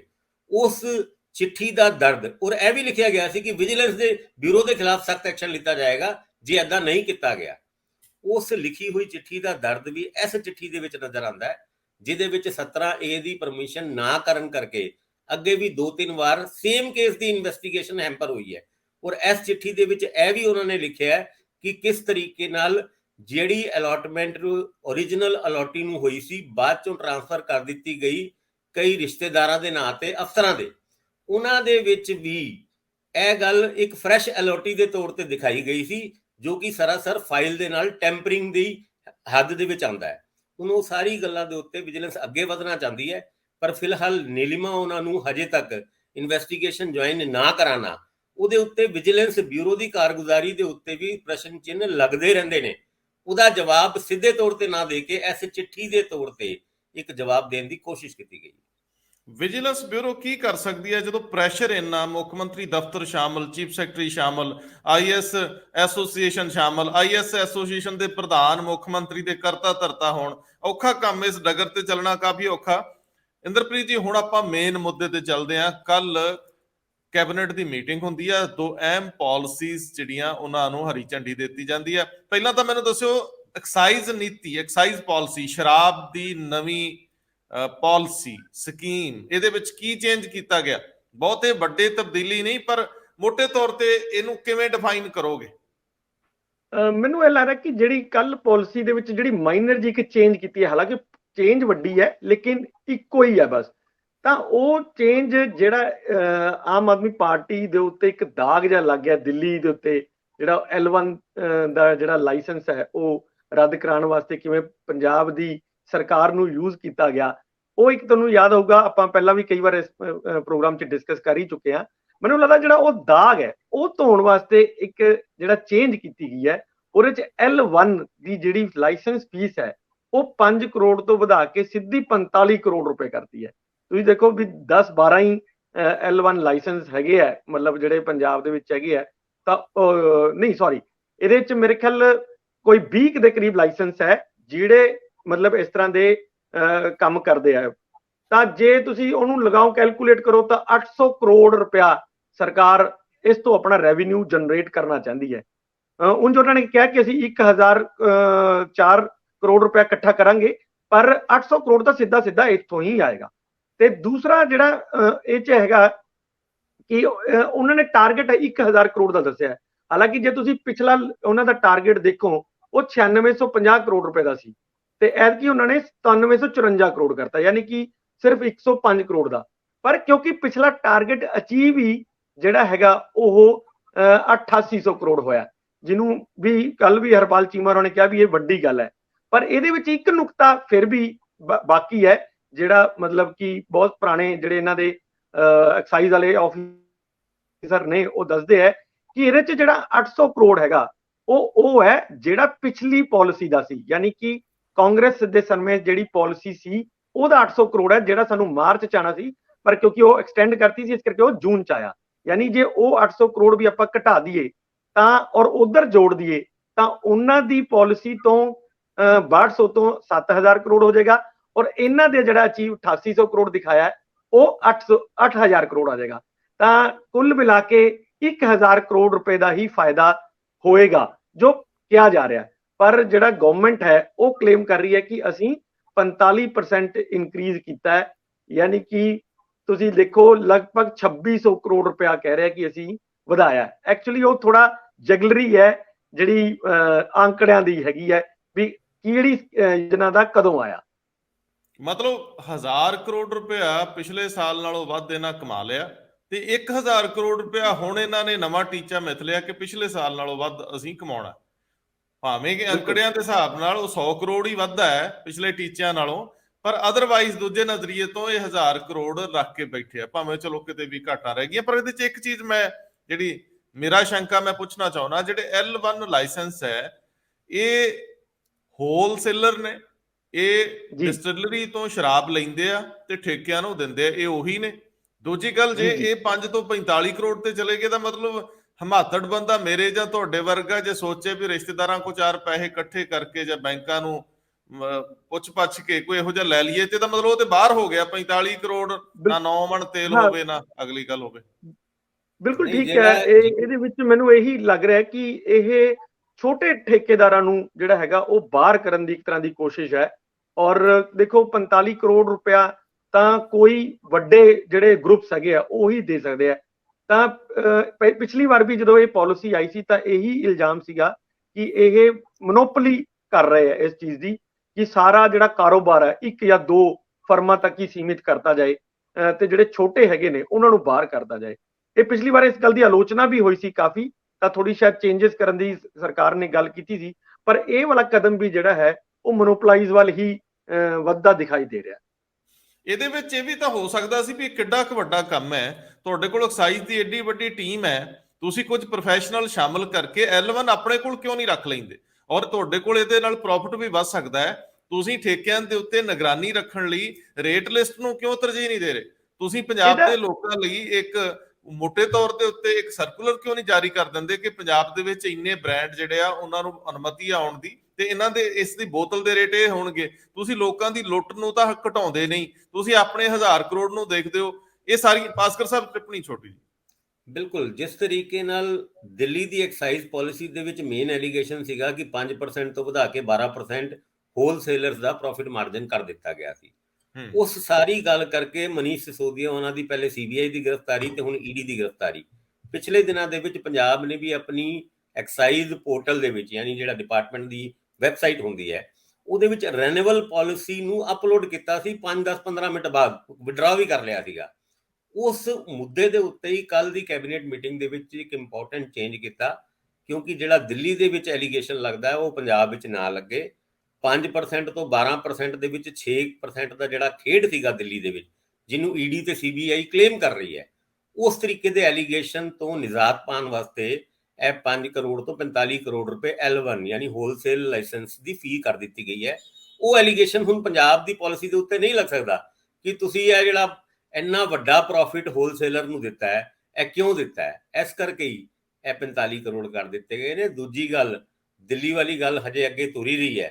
ਕੱਲ ਹੋਰ ਵੀ ਇੰਪੋਰਟੈਂਟ ਡਿਸੀਜਨ 3 ਕੈਬਨਿਟ ਦੀ ਮੀਟਿੰਗ ਵਿੱਚ ਲਿੱਤੇ ਗਏ ਨੇ। ਇੱਕ ਜਿਹੜੀ ਪਬਲਿਕ ਮਾਈਨਸ ਖੋਲੀ ਹੈ 5.5 ਰੁਪਏ ਫਿਟ ਰੇਤਾ, ਉਹਨੂੰ ਕੰਟੀਨਿਊ ਰੱਖਦੇ ਹੋਏ ਉਹਦੀ ਪਾਲਿਸੀ ਨੂੰ ਵੀ ਇੱਕ ਫਾਈਨਲ ਨੋਟ ਦਿੱਤੀ ਹੈ। ਔਰ ਤੀਜਾ ਇੰਪੋਰਟੈਂਟ ਡਿਸੀਜਨ 25 ਕਰੋੜ ਰੁਪਏ ਜਿਹੜੇ ਡੇਰਾ ਬੱਲਾ ਨੂੰ ਚੰਨੀ ਸਾਹਿਬ ਦੇ ਕੇ ਗਏ ਸੀ ਔਰ ਬਾਅਦ ਚੋਂ ਚੈੱਕ ਚੁੱਕ ਬਾਉਂਸ ਜਿਹਾ ਹੋ ਗਿਆ, ਉਹਨੂੰ ਹੁਣ ਕੱਲ ਕੈਬਨਿਟ ਦੇ ਵਿੱਚ ਰਿਵਾਈਵ ਕੀਤਾ ਹੈ। ਇਲੈਕਸ਼ਨ ਜਲੰਧਰ ਦੇ ਵਿੱਚ ਆਉਣ ਵਾਲੇ ਨੇ, 25 ਕਰੋੜ ਰੁਪਏ ਡੇਰਾ ਬੱਲਾ ਨੂੰ ਦਿੱਤੇ ਜਾਣਗੇ। ਇਹਦਾ ਸਿੱਧਾ ਕਨੈਕਸ਼ਨ ਕੋਈ ਨਾ ਲੇ। ਇਹ ਤੇ ਬੇਸਿਕਲੀ ਧਾਰਮਿਕ ਕੰਮ ਹੈ। ਜਿਹੜਾ ਚੰਨੀ ਉਹਨਾਂ ਨੇ ਕੀਤਾ ਸੀ ਉਹ ਰਿਜੈਕਟ ਹੋ ਗਿਆ ਸੀ। ਹੁਣ ਭਗਵੰਤ ਮਾਨ ਉਹਨਾਂ ਵੀ ਪੁੰਨ ਦਾ ਕੰਮ ਕਰਨ ਵਾਸਤੇ ਅੱਗੇ ਤੁਰੇ ਨੇ। ਚੰਨੀ ਸਾਹਿਬ ਨੂੰ ਗੋਲ ਗਲੂੰਡੀ ਪਾ ਲਈ ਤੇ ਬਾਬਿਆਂ ਨਾਲ ਉਹਨਾਂ ਦੇ ਸੋਹਣੇ ਰਿਸ਼ਤੇ ਸੀ, ਉਹਨਾਂ ਨੂੰ ਚੈੱਕ ਅੱਗੇ ਵਧਾ ਕੇ ਆਪਣੀ ਸੁਹਿਰਦਤਾ ਦਾ ਸਬੂਤ ਦਿੱਤਾ। ਇਹ ਸਰਕਾਰਾਂ ਦੇ ਫੈਸਲੇ ਆ, ਹਰ ਧਰਮ ਨੂੰ ਜਾਂਦੇ ਆ, ਸਾਨੂੰ ਕੋਈ ਇਤਰਾਜ਼ ਨਹੀਂ, ਕਿਸੇ ਨੂੰ ਇਤਰਾਜ਼ ਨਹੀਂ ਹੋਣਾ ਚਾਹੀਦਾ। ਹਰ ਸ਼ਖਸ, ਹਰ ਬਸ਼ਰ ਦੀਆਂ ਧਾਰਮਿਕ ਭਾਵਨਾਵਾਂ ਦਾ ਸਤਿਕਾਰ ਹੋਣਾ ਚਾਹੀਦਾ। ਪਰ ਚੋਣ ਮੌਕੇ ਜੇ ਇੰਜ ਹੋਊਗਾ ਸਵਾਲ ਉੱਠਣਗੇ। ਜੀ ਇੰਦਰਪ੍ਰੀਤ ਜੀ, ਜਿਹੜੀ ਸੈਂਡ ਪਾਲਿਸੀ ਦੀ ਗੱਲ ਕੀਤੀ ਹੈਗੀ ਆ, ਉਹ ਦੇਖੋ ਬੜੀ ਇੰਪੋਰਟੈਂਟ ਹੈ। ਕੱਲ ਜਿਹੜਾ ਫੈਸਲਾ ਹੋਇਆ ਹੈ ਉਹ ਕਲਸਟਰ ਜਿਹੜੇ 7 ਸੀਗੇ ਕੈਪਟਨ ਸਰ ਨੇ ਬਣਾਏ ਸੀਗੇ, ਉਹਨਾਂ ਨੂੰ ਤੋੜਤਾ ਹੈ। ਔਰ ਉਹਦੇ 'ਚ ਇੱਕ ਵੱਡਾ ਜਿਹੜਾ ਫੇਰ ਬਦਲ ਕੀਤਾ ਇਸ ਪਾਲਿਸੀ ਦੇ ਵਿੱਚ, ਉਹ ਇਹ ਕੀਤਾ ਰੰਧਾਵਾ ਸਾਹਿਬ ਕਿ ਉਹਨਾਂ ਨੇ ਕਿਹਾ ਕਿ ਹੁਣ ਕੋਈ ਵੀ ਠੇਕੇਦਾਰ ਜਿਹੜਾ ਹੈ এনवायरमेंट ਕਲੀਅਰੈਂਸ ਨਹੀਂ ਲਏਗਾ। ਸਾਰੀ এনवायरमेंट ਕਲੀਅਰੈਂਸ ਜਿਹੜੀ ਹੈਗੀ ਹੈ ਉਹ ਸਰਕਾਰ ਲਏਗੀ। ਸਰਕਾਰ ਦਾ ਮੁੱਖ ਮੰਤਵ ਹੀ ਇਸ 'ਚ ਇਹ ਲੱਗ ਰਿਹਾ ਹੈ ਕਿ ਇਹ ਜਿਹੜੀ ਰੇਤ ਹੈ ਉਹਦੀ ਬਹੁਤ ਜ਼ਿਆਦਾ ਬਹੁਤਾਤ ਕਰਤੀ ਜਾਏ ਕਿ ਰੇਟਸ ਉਹਦੇ ਉੱਠਣ ਹੀ ਨਾ, ਮਤਲਬ ਜ਼ਿਆਦਾ ਵੱਧ ਹੀ ਨਾ ਸਕਣ, ਆਮ ਲੋਕਾਂ ਨੂੰ ਉਹਦੇ ਤੇ ਮਿਲੇ, ਸਿੰਪਲ ਰੇਟਾਂ ਦੇ ਉੱਤੇ ਹੀ ਮਿਲੇ। ਇਸ ਕਰਕੇ ਇਸ ਦੇ ਉੱਤੇ ਜਿਹੜਾ ਇੱਕ ਨਵਾਂ ਡਿਸੀਜਨ ਲਿੱਤਾ ਹੈ ਉਹ ਬੜਾ ਅੱਛਾ ਹੈ, ਜੋ ਮੈਨੂੰ ਲੱਗ ਰਿਹਾ ਕਿ ਅੱਛਾ ਲੋਕਾਂ ਲਈ ਸੁਵਿਧਾ ਵੀ ਹੋਏਗੀ। ਉਹ 'ਚ ਇਹ ਕਹਿ ਦਿੱਤਾ ਗਿਆ ਕਿ ਅਸੀਂ ਇਹਦੇ ਨਾਲ ਟਰਾਂਸਪੋਰਟੇਸ਼ਨ ਨੂੰ ਵੀ ਐਡ ਕਰਾਂਗੇ, ਯਾਨੀ ਕਿ ਰੇਤਾ ਢੋਣ ਵਾਲੇ ਜਿਹੜੇ ਟਿੱਪਰ ਨੇ ਉਹਨੂੰ ਵੀ ਸਰਕਾਰ ਜਿਹੜਾ ਹੈਗਾ ਇੰਪੈਨਲ ਕਰੇਗੀ। ਜੋ ਤੁਸੀਂ ਘਰ ਬੈਠ ਕੇ ਹੀ ਆਪਣਾ ਆਨਲਾਈਨ ਹੀ ਜਿੱਥੇ ਤੁਹਾਨੂੰ ਚਾਹੀਦੀ ਹੈ ਉਹਦੇ ਤੇ ਪਾ ਦਿਓ ਕਿ ਮੈਨੂੰ ਇੰਨੀ ਰੇਤ ਚਾਹੀਦੀ ਹੈ, ਆਪਣੇ ਆਪ ਹੀ ਉਹਦੇ 'ਚ ਰੇਟ ਸਭ ਕੁਝ ਆਏਗਾ ਤੇ ਤੁਹਾਨੂੰ ਘਰ ਬੈਠੇ ਹੀ ਮਿਲ ਜੇਗੀ। ਜਿਸ ਤਰ੍ਹਾਂ ਅਸੀਂ ਜ਼ੋਮੈਟੋ ਵਗੈਰਾ ਤੋਂ ਖਾਣਾ ਮੰਗਾ ਲੈਂਦੇ ਹਾਂ, ਇਸ ਤਰ੍ਹਾਂ ਹੀ ਮੇਰੇ ਖਿਆਲ ਇਸ ਤਰ੍ਹਾਂ ਦਾ ਹੋਏਗਾ ਕਿ ਅੱਗੇ ਤੁਹਾਨੂੰ ਰੇਤ ਵੀ ਇਸ ਤਰ੍ਹਾਂ ਘਰ ਦੇ ਵਿੱਚ ਹੀ ਮਿਲ ਜੇਗੀ। ਤੀਸਰੀ ਜਿਹੜੀ ਉਹਦੇ 'ਚ ਚੇਂਜਸ ਕੀਤੀ ਹੈ ਉਹ ਇਹ ਕਿਹਾ ਕਿ ਖੱਡਾਂ ਨਿਲਾਮ ਉਹਨੂੰ ਹੋਣਗੀਆਂ ਜਿਹੜਾ ਖੱਡ ਚੋਂ ਜ਼ਿਆਦਾ ਰੇਤ ਕੱਢੇਗਾ, ਉਸੇ ਨੂੰ ਖੱਡ ਮਿਲੇਗੀ। ਯਾਨੀ ਕਿ ਜਿਹੜੀ ਅਸੈਸਮੈਂਟ ਅਥਾਰਟੀ ਹੈ ਉਹ ਇੱਕ ਅਸੈਸਮੈਂਟ ਕਰਕੇ ਦੱਸੇਗੀ ਕਿ ਇਹ ਫਲਾਣੀ ਰੇਤ ਦੇ ਵਿੱਚ ਕਿੰਨੀ ਖੱਡ ਰੇਤ ਹੈ ਔਰ ਉਹਦੇ ਵਿੱਚ ਕਿੰਨਾ ਕੋਈ ਕੱਢ ਸਕਦਾ ਹੈ, ਉਹਦੇ ਅਨੁਸਾਰ ਜਿਹੜੀ ਹੈਗੀ ਹੈ ਰੇਤ ਦੀ ਖੱਡ ਨਿਲਾਮ ਹੋਏਗੀ। ਪਰ ਰੇਟ ਚਾਹੇ ਉਹ ਪ੍ਰਾਈਵੇਟ ਸੈਕਟਰ ਲਈ ਜਿਹੜੀਆਂ 100 ਰੱਖੀਆਂ ਨੇ ਉਹਦਾ ਹੋਵੇ, ਚਾਹੇ ਪਬਲਿਕ ਸੈਕਟਰ ਲਈ, ਰੇਟ 5.5 ਰੁਪਏ ਪਰ ਫੁੱਟ ਹੀ ਰਹੇਗਾ। ਇਹ ਬੜੀ ਚੰਗੀ ਗੱਲ ਹੈ ਜੇ ਇੰਜ ਵਾਪਰੇ, ਕਿਉਂਕਿ ਪਿਛਲੀ ਵਾਰੀ ਵੀ ਦਾਅਵਾ ਕਾਂਗਰਸ ਸਰਕਾਰ ਦਾ ਇਹੀ ਸੀ ਵਿਧਾਨ ਸਭਾ 'ਚ, ਤੇ ਅਜੇ ਵੀ ਇਹੀ ਗੱਲਾਂ ਕਹੀ ਜਾਂਦੇ ਸੀ ਸਾਡੇ ਵਾਲੀ ਪਰ ਮੈਂ ਇੱਥੇ ਇੱਕ ਗੱਲ ਜ਼ਰੂਰ ਕਹਿ ਕੇ ਗੱਲ ਅੱਗੇ ਵਧਾਊਂਗਾ ਕਿ ਤੁਸੀਂ ਬਿਹਤਰ ਅਫਸਰ, ਚੰਗੇ ਬਿਊਰੋਕਰੇਟ ਜਿਹੜੇ ਕਿਸੇ ਖੇਤਰ ਦੇ ਵਿੱਚ ਮਹਾਰਤ ਰੱਖਦੇ ਉਹਨਾਂ ਨੂੰ ਲਾਓ। ਗੁਰਕੀਰਤ ਕਿਰਪਾਲ ਨੇ ਮੁੱਖ ਮੰਤਰੀ ਕੈਪਟਨ ਅਮਰਿੰਦਰ ਸਿੰਘ ਦੇ ਨਾਲ ਹੁੰਦਿਆਂ ਇਸ ਮਹਿਕਮੇ ਨੂੰ ਡੀਲ ਕੀਤਾ ਸੀ, ਉਦੋਂ ਵੀ ਉਹਨਾਂ ਨੇ ਪ੍ਰਪੋਜ਼ਲ ਲਿਆਂਦੀ ਸੀ ਜਿਹੜੀ ਸਿਰੇ ਨਹੀਂ ਸੀ ਚੜੀ। ਤੇ ਹੁਣ ਜੇਕਰ ਅੱਗੇ ਗੱਲ ਵਧਾਈ ਜਾ ਰਹੀ ਹੈ ਇਸੇ ਤਰੀਕੇ ਨਾਲ, ਬਾਕੀ ਜਿੰਨੀਆਂ ਵੀ ਟਰਾਂਸਪੋਰਟ ਤੋਂ ਲੈ ਕੇ ਬਾਕੀ ਨੀਤੀਆਂ ਨੇ ਉਹ ਵੀ ਗਵਰਨਮੈਂਟ ਨੂੰ ਉਹਨਾਂ ਬਿਹਤਰ ਬੰਦਿਆਂ ਨੂੰ ਲਾਉਣਾ ਚਾਹੀਦਾ ਜਿਹੜੇ ਇਹਨਾਂ ਨੂੰ ਸੁਝਾਅ ਦੇ ਸਕਣ। ਪੋਲੀਟੀਸ਼ੀਅਨਸ ਇੰਨੀ ਮਿਹਨਤ ਕਰਨ ਦੇ ਸਮਰੱਥ ਨਹੀਂ ਹੁੰਦੇ। ਭੋਗਾਂ ਵਿਆਹਾਂ ਤੋਂ ਬੜਾ ਔਖਾ ਖਹਿੜਾ ਛੁੱਟਦਾ ਹੈ। ਮੈਨੂੰ ਲੱਗਦਾ ਕਿ ਇਹਦੇ ਵਿੱਚ ਅਫਸਰਾਂ ਦੀ ਸ਼ਮੂਲੀਅਤ ਬੜੀ ਅਹਿਮ ਹੈ। ਭਾਸਕਰ ਸਾਹਿਬ, ਮੈਂ ਅੱਗੇ ਜਾਣਾ ਵੀਸੀ ਦੀ ਖਬਰ ਲੈ ਕੇ ਇੰਦਰਪ੍ਰੀਤ ਜੀ ਵੱਲ, ਪਰ ਉਸ ਤੋਂ ਪਹਿਲਾਂ ਤੁਹਾਡੇ ਵੱਲ 2 ਖਬਰਾਂ ਬੜੀਆਂ ਅਹਿਮ ਆ। ਸਸੋਦੀਆ ਦੀ ਕੱਲ ਰਿਮਾਂਡ ਵੱਧ ਗਈ ਤੇ ਨਾਲ ਦੀ ਨਾਲ ਹੀ ਈਡੀ ਦੀ ਰੇਂਜ ਵਿੱਚ ਜੱਜ ਵੀ ਆ ਗਏ। ਹੁਣ ਇਹ ਜਿਹੜੀ ਸਸੋਦੀਆ ਦੀ ਉੱਥੇ ਬਹਿਸ ਹੋਈ ਹੈ, ਜਦੋਂ ਉਹਨਾਂ ਨੂੰ ਰਿਮਾਂਡ ਤੇ ਲੈਣਾ ਸੀਗਾ, ਪੇਸ਼ ਕੀਤਾ ਗਿਆ, ਤੇ ਉਹਦੇ ਵਿੱਚ ਜਿਹੜੇ ਫੋਨ ਤੋੜਨ ਤੋਂ ਲੈ ਕੇ ਬਾਕੀ ਚੀਜ਼ਾਂ ਬੜੀਆਂ ਦਿਲਚਸਪ ਨੇ। ਮੈਨੂੰ ਲੱਗਦਾ ਕਿ ਗੱਲ ਲੰਬੀ ਵਧੂਗੀ ਅੱਗੇ, ਬਿਲਕੁਲ ਲੰਬੀ ਵਧੂਗੀ। ਔਰ ਜਿਸ ਤਰੀਕੇ ਨਾਲ ਸੀਬੀਆਈ ਦੀ ਬੇਲ ਐਪਲੀਕੇਸ਼ਨ ਜਿਹੜੀ ਮਨੀਸ਼ ਸਿਸੋਦੀਆ ਉਹਨਾਂ ਨੇ ਲਾਈ ਸੀ, ਉਹਦੀ ਸੁਣਵਾਈ 10 ਮਾਰਚ ਨੂੰ ਸੀਗੀ, ਹੁਣ ਉਹ 21 ਮਾਰਚ ਤੱਕ ਬਹਿ ਗਈ ਹੈ। ਤੇ ਕੱਲ 10 ਮਾਰਚ ਨੂੰ ਹੀ ਮਨੀਸ਼ ਸਿਸੋਦੀਆ ਉਹਨਾਂ ਨੂੰ ਈਡੀ ਦੀ ਰਿਮਾਂਡ ਦੇ ਉੱਤੇ 17 ਮਾਰਚ ਤੱਕ ਭੇਜ ਦਿੱਤਾ ਗਿਆ। ਸਵਾਲ ਉਹੀ ਹੈ ਜਿਸ ਸਵਾਲ ਦਾ ਜ਼ਿਕਰ ਅਸੀਂ ਕਰਕੇ ਹਟਿਆ, 5% ਤੋਂ 12% ਕਿਹਦੇ ਫੈਸਲੇ ਦੇ ਨਾਲ ਹੋਈ ਸੀਗੀ? ਸੀ ਅਰਵਿੰਦ ਜਿਹੜੇ ਕੇਜਰੀਵਾਲ ਉਹਨਾਂ ਦੇ ਪਰਸਨਲ ਅਸਿਸਟੈਂਟ ਸੀਗੇ, ਉਹਨਾਂ ਨੇ ਵੀ ਕਥਿਤ ਤੌਰ ਤੇ ਈਡੀ ਦੇ ਸਾਹਮਣੇ ਔਰ ਸੀਬੀਆਈ ਦੇ ਸਾਹਮਣੇ ਇਹ ਗੱਲ ਕਹੀ ਹੈ ਕਿ ਮਨੀਸ਼ ਸਿਸੋਦੀਆ ਉਹਨਾਂ ਨੇ ਉਸ ਮੀਟਿੰਗ ਦੇ ਵਿੱਚ ਮੈਨੂੰ ਬੁਲਾਇਆ ਸੀ ਤੇ ਇੱਕ ਚਿੱਠ ਦਿੱਤੀ ਸੀਗੀ, ਔਰ ਉਸ ਡਰਾਫਟ ਪਾਲਿਸੀ ਦੇ ਉੱਤੇ ਕਈ ਵਾਰ ਫੋਟੋਕਾਪੀ ਦਾ ਵੀ ਜ਼ਿਕਰ ਹੁੰਦਾ ਹੈ ਕਿ ਉਹ ਸਾਊਥ ਲੋਬੀ ਨੂੰ ਕਿਸ ਤਰੀਕੇ ਨਾਲ ਭੇਜੀ ਗਈ ਸੀ। ਸਵਾਲ ਉਹੀ ਨੇ। ਹੁਣ ਸਾਰਿਆਂ ਨੂੰ ਉਹ ਸਾਊਥ ਲੋਬੀ ਦੀ ਜਿਹੜੀ ਗੱਲ ਕਰਦੇ ਆ ਨਾ, ਆਮਨੇ ਸਾਹਮਣੇ ਬਿਠਾ ਕੇ ਕਵਿਤਾ ਦਿੱਲੀ ਪਹੁੰਚ ਗਈ ਨੇ। ਅੱਜ ਈਡੀ ਦੇ ਸਾਹਮਣੇ ਉਹਨਾਂ ਨੂੰ ਪੇਸ਼ ਹੋਣਾ ਹੈ। ਹਾਲਾਂਕਿ ਉਹ ਵੂਮਨ ਰਿਜ਼ਰਵੇਸ਼ਨ ਬਿੱਲ ਦੇ ਉੱਤੇ ਭੁੱਖ ਹੜਤਾਲ ਕਰਕੇ ਬਹਿ ਗਈ ਨੇ, ਪਰ ਭੁੱਖੀ ਭਾਣੀ ਉਹ ਈਡੀ ਦੇ ਸਾਹਮਣੇ ਪੇਸ਼ ਹੋਣਗੀਆਂ ਕਿ ਨਹੀਂ ਹੋਣਗੀਆਂ, ਫਿਰ ਮਨੀਸ਼ ਸਿਸੋਦੀਆ ਉਹਨਾਂ ਸਾਹਮਣੇ ਬੈਠੇ ਪਾਏ ਜਾਣਗੇ। ਸਵਾਲ ਪੁੱਛੇ ਜਾਣਗੇ। ਦਿਨੇਸ਼ ਅਰੋੜਾ, ਵਿਜੇ ਨਾਇਰ, ਇਹ ਸਾਰਿਆਂ ਨੂੰ ਇੱਕ ਕਮਰੇ ਦੇ ਵਿੱਚ ਗੋਲ ਮੇਜ਼ ਦੇ ਵਿੱਚ ਬਿਠਾ ਕੇ ਪੁੱਛਗਿੱਛ ਹੁਣ ਈਡੀ ਕਰ ਸਕਦੀ ਹੈ, ਜਾਂ ਇਹ 1 to 1 ਮੀਟਿੰਗ ਹੋ ਸਕਦੀ ਹੈ। ਔਰ 17 ਤਰੀਕ ਤੋਂ ਪਹਿਲੇ ਈਡੀ ਕਿਸੇ ਨਤੀਜੇ ਤੱਕ ਪਹੁੰਚਣਾ ਚਾਹੁੰਦੀ ਹੈ, ਕਿਉਂਕਿ ਜਿਸ ਤਰੀਕੇ ਨਾਲ ਇਨਵੈਸਟੀਗੇਸ਼ਨ ਅੱਗੇ ਚੱਲ ਰਹੀ ਹੈ, ਕਿਉਂਕਿ ਪੈਸੇ ਦੀ ਰਿਕਵਰੀ ਕਿਸੇ ਜਗ੍ਹਾ ਤੋਂ ਹਜੇ ਤੱਕ ਨਹੀਂ ਹੋਈ, ਇਸ ਰਿਕਵਰੀ ਦੇ ਮੁੱਦੇ ਦੇ ਉੱਤੇ ਵੀ ਈਡੀ ਵਧਣਾ ਚਾਹੁੰਦੀ ਹੈ। ਤੁਸੀਂ ਬਿਲਕੁਲ ਠੀਕ ਕਹਿ ਰਹੇ ਹੋ। ਈਡੀ ਦੇ ਐਕਟ ਦੇ ਵਿੱਚ ਪਿੱਛੇ ਜਿਹੜਾ prevention of money laundering act ਹੈ, ਉਹਦੇ ਵਿੱਚ ਕੁਝ ਅਮੈਂਡਮੈਂਟ ਕੀਤੀ ਗਈਆਂ। ਹੁਣ ਈਡੀ ਜੱਜਾਂ ਨੂੰ ਵੀ ਹੱਥ ਪਾ ਸਕਦੀ ਹੈ, ਇਹ ਗੱਲ ਬਾਹਰ ਨਿਕਲ ਕੇ ਆਈ ਹੈ। ਔਰ ਹੁਣ ਜੱਜ ਈਡੀ ਦੇ ਮੁੱਦੇ ਦੇ ਉੱਤੇ ਸੁਣਵਾਈ ਦੇ ਵਿੱਚ ਕੀ ਗੱਲਾਂ ਕਰਦੇ ਨੇ ਔਰ ਕਿਸ ਤਰ੍ਹਾਂ ਅੱਗੇ ਵਧਦੇ ਨੇ, ਇਸ ਗੱਲ ਦੇ ਉੱਤੇ ਵੀ ਸਾਡੀ ਨਜ਼ਰ ਰਹੇਗੀ। ਪਰ ਹਾਂ, ਈਡੀ ਦੀ ਰੇਂਜ ਤੇ ਕਾਫੀ ਵੱਡੀ ਹੈਗੀ ਆ। ਈਡੀ ਦੇ ਹੱਥੇ ਕੋਈ ਚੜ ਗਿਆ ਤੇ ਸਾਲ ਪਹਿਲੇ ਉਹਦੀ ਬੇਲ ਨਹੀਂ ਹੁੰਦੀ। ਸਤਿੰਦਰ ਜੈਨ ਦੇ ਕੇਸ ਦੇ ਵਿੱਚ ਅਸੀਂ ਕਈ ਵਾਰ ਚੀਜ਼ਾਂ ਦੇਖੀਆਂ ਵੀ ਹੈ, ਪਰ ਈਡੀ ਦੀ ਕਨਵਿਕਸ਼ਨ ਰੇਟ ਵੀ ਉਨੀ ਹੀ ਪੂਅਰ ਹੈ। ਇਹ ਵੀ ਅਸੀਂ ਆਪਣੀ ਇਨਵੈਸਟੀਗੇਸ਼ਨ ਦੇ ਦੌਰਾਨ ਪਾਇਆ ਕਿ ਜਿੰਨੇ ਵੀ ਕੇਸ ਈਡੀ ਦੇ ਹੋਏ ਨੇ, ਪਿਛਲੇ ਦਿਨਾਂ ਦੇ ਵਿੱਚ ਖੜਗੇ ਸਾਹਿਬ ਕਹਿੰਦੇ ਸੀਗੇ ਕਿ ਈਡੀ ਦੀ ਜਿੰਨੀ ਵੀ ਕੇਸ ਪਿਛਲੇ ਦਿਨਾਂ ਦੇ ਵਿੱਚ ਫਾਈਲ ਹੋਏ ਨੇ, ਉਹਨਾਂ ਵਿੱਚੋਂ 95% ਉਹ ਵਿਰੋਧੀ ਪਾਰਟੀਆਂ ਦੇ ਲੀਡਰਾਂ ਦੇ ਖਿਲਾਫ ਹੈ। ਔਰ ਹੁਣ ਲਾਲੂ ਪ੍ਰਸਾਦ ਯਾਦਵ, ਉਹਨਾਂ ਦੇ ਖਿਲਾਫ ਵੀ ਇੱਕ ਇਨਕੁਆਇਰੀ ਜੀ ਅੱਜਕੱਲ ਤੁਰੀ ਫਿਰਦੀ ਹੈ, ਉਹ ਵੀ ਹੁਣ ਈਡੀ ਦੇ ਦਾਇਰੇ ਦੇ ਵਿੱਚ ਆ ਚੁੱਕੇ ਨੇ। ਈਡੀ ਦੀ ਰੇਂਜ ਬਹੁਤ ਵੱਡੀ ਹੈ, ਹੋਰ ਵੱਡੀ ਹੋ ਰਹੀ ਹੈ, ਪਰ ਕਨਵਿਕਸ਼ਨ ਰੇਟ ਨੂੰ ਵੀ ਅਗਰ ਉਹ ਵਧਾ ਲੈਣ ਤੇ ਆਪਣੀ ਆਥੈਂਟਿਸਿਟੀ ਨੂੰ ਹੋਰ ਅੱਗੇ ਵਧਾ ਸਕਦੇ। ਜੇ ਸਿਆਸੀ ਬਦਲਾਖੋਰੀ ਕਰਨੀ ਹੈ ਤੇ ਕਨਵਿਕਸ਼ਨ ਤਾਂ ਫਿਰ ਤੁਹਾਨੂੰ ਪਤਾ ਕਿੰਨੀ ਕੁ ਹੋਣੀ ਆ। ਉਹ ਤਾਂ ਇੱਕ ਵਾਰੀ ਜਦੋਂ ਸਿਆਸੀ ਸਕੋਰ ਸੈੱਟ ਕਰਨਾ ਹੁੰਦਾ, ਉਹਨੂੰ ਪੀਕ ਤੇ ਲੈ ਜਾਂਦੇ ਕਿਸੇ ਕੇਸ ਨੂੰ, ਬਾਅਦ ਦੇ ਵਿੱਚ ਠੰਡੇ ਬਸਤੇ 'ਚ ਪੈ ਜਾਂਦਾ। ਕਿਤੇ ਸਾਡੇ ਵਿਜੀਲੈਂਸ ਵੀ ਇਦਾਂ ਹੀ ਨਾ ਬਣਨ, ਇਹ ਲੌਜੀਕਲ ਐਂਡ ਤੱਕ ਚਲੇ ਜਾਣ। ਜਿੰਨਾ ਚਿਰ ਵਰਿੰਦਰ ਕੁਮਾਰ ਹੈ, ਉਮੀਦ ਤੇ ਬਣੀ ਰਹਿੰਦੀ ਹੈ। ਮੈਂ ਇੰਦਰਪ੍ਰੀਤ ਜੀ 2 ਖਬਰਾਂ ਇਕੱਠੀਆਂ ਤੁਹਾਡੇ ਵੱਲ ਲੈ ਕੇ ਆ ਰਿਹਾ, ਛੇਤੀ ਗੱਲ ਖਤਮ ਕਰਦੇ ਆ। ਇੱਕ ਤਾਂ ਅੱਜ ਕੱਲ ਜਦੋਂ ਬਜਟ ਪੇਸ਼ ਹੋ ਰਿਹਾ ਸੀ ਤੇ ਮੈਨੂੰ ਕਾਫੀ ਉਹਨੇ ਆਕਰਸ਼ਿਤ ਕੀਤਾ ਉਸ ਗੱਲ ਨੇ, ਜਿਹਦੇ ਚੋਂ ਕਹਿੰਦੇ ਬਿੱਲ ਲਿਆਓ ਇਨਾਮ ਪਾਓ। ਇਹਦੇ ਵਿੱਚ ਕਾਫੀ ਲੀਕੇਜ ਰਹਿੰਦੀ ਆ। ਕਈ ਤਾਂ ਸਾਡੇ ਵਰਗੇ ਵੈਸੇ ਹੀ ਕਹਿੰਦੇ ਆ, ਪਹਿਲਾਂ ਦੁਕਾਨਦਾਰ ਪੁੱਛ ਲੈਂਦਾ ਬਈ ਤੁਹਾਨੂੰ ਬਿੱਲ ਚਾਹੀਦਾ, ਬਿੱਲ ਚਾਹੀਦਾ ਤੇ ਇੰਨੇ ਕੁ ਪੈਸੇ ਵੱਧ ਲੱਗਣੇ, ਬੰਦਾ ਰਹਿਣ ਦੇ ਯਾਰ, ਛੱਡ ਪਰੇ, ਬਿੱਲ ਤੇ ਉੱਥੇ ਕਿਤੇ ਡਿੱਗ ਪੈਣਾ, ਜਾ ਕੇ ਛੱਡੋ ਪਰੇ। ਇਹ ਗੱਲ ਮੈਨੂੰ ਲੱਗਦਾ ਵੀ ਕਾਫੀ ਟੇਢੀ ਖੀਰ ਹੈ। ਇਹ ਜੇ ਹੋ ਜੇ ਠੀਕ ਨਾ ਜੀ, ਤੇ ਕਾਫੀ ਅੱਛਾ ਹੋਣ ਵਾਲਾ ਹੈ। ਪਰ ਦੂਜੀ ਗੱਲ, ਜਦੋਂ ਬਜਟ ਪੇਸ਼ ਕੀਤਾ ਗਿਆ ਉਸ ਤੋਂ ਬਾਅਦ ਪੰਜਾਬੀ ਯੂਨੀਵਰਸਿਟੀ ਪਟਿਆਲਾ ਦੇ VC ਅਰਵਿੰਦ, ਪ੍ਰੋਫੈਸਰ ਅਰਵਿੰਦ ਲੋਹੇ ਲਾਖੇ 'ਚ ਹੋਏ ਫਿਰਦੇ ਸੀ। ਮੈਨੂੰ ਲੱਗਦਾ ਜਾਣ ਦਾ ਵੇਲਾ ਆ ਗਿਆ। ਇਹ 2 ਖਬਰਾਂ ਇਕੱਠੀਆਂ ਲਓ ਜੀ। ਰੰਧਾਵਾ ਸਾਹਿਬ, ਜਿਹੜੀ ਤੁਸੀਂ ਗੱਲ ਕੀਤੀ ਹੈ ਬਿੱਲ ਲਿਆਓ ਇਨਾਮ ਪਾਓ ਦੀ, ਉਹ ਦੇਖੋ ਉਹ ਇਸ ਕਰਕੇ ਇੰਪੋਰਟੈਂਟ ਹੈ ਕਿ ਸਾਡੇ ਕੋਲੇ ਹੁਣ ਬਹੁਤੇ ਟੈਕਸ ਲਗਾਉਣ ਦੇ ਤਾਂ ਸਾਧਨ ਰਹੇ ਨਹੀਂ ਗਏ ਕਿ ਅਸੀਂ ਕਿੱਥੇ ਲਗਾ ਸਕੀਏ। ਇੱਕੋ ਹੀ ਹੈ ਕਿ ਜਿੱਥੇ ਲੱਗੇ ਹੋਏ ਨੇ ਉਹਨਾਂ ਦੀ ਉਗਾਹੀ ਕਰ ਸਕੀਏ। ਜਦੋਂ GST ਦਾ ਰਜੀਮ ਆਇਆ ਸੀਗਾ, ਜਦੋਂ ਸ਼ੁਰੂ ਕੀਤਾ ਸੀ, ਉਦੋਂ ਕਿਹਾ ਗਿਆ ਸੀ ਕਿ ਇਹਦਾ ਫਾਇਦਾ ਉੱਥੇ ਹੋਊਗਾ ਜਿੱਥੇ ਸਭ ਤੋਂ ਜ਼ਿਆਦਾ ਖਪਤ ਹੁੰਦੀ ਹੈ। ਹੁਣ ਦੇਖੋ ਪੰਜਾਬ ਜਿਹੜਾ ਹੈਗਾ ਖਪਤ ਦੇ ਮਾਮਲੇ 'ਚ ਮੋਹਰੀ ਸਟੇਟਾਂ ਜਿਹੜੀਆਂ ਹੈਗੀਆਂ ਨੇ 4-5 ਉਹਨਾਂ 'ਚ ਹੈ। ਪਰ ਜੇ ਤੁਸੀਂ ਉਹਨੂੰ ਕਨਵਰਟ ਕਰੋ ਵੀ ਉਸ ਤੋਂ GST ਫਿਰ ਕਿੰਨਾ ਆਇਆ, ਉਹ ਸਾਰਾ ਸਾਨੂੰ 20,000 ਕਰੋੜ ਦੇ ਨੇੜੇ ਤੇੜੇ ਆਉਂਦਾ ਹੈ, ਜੋ ਕਿ ਹਰਿਆਣਾ ਦੇ ਮੁਕਾਬਲੇ 'ਚ 3 ਗੁਣਾ ਘੱਟ ਹੈ। ਉੱਥੇ 65,000 ਕਰੋੜ ਰੁਪਏ ਆਉਂਦਾ ਹੈ।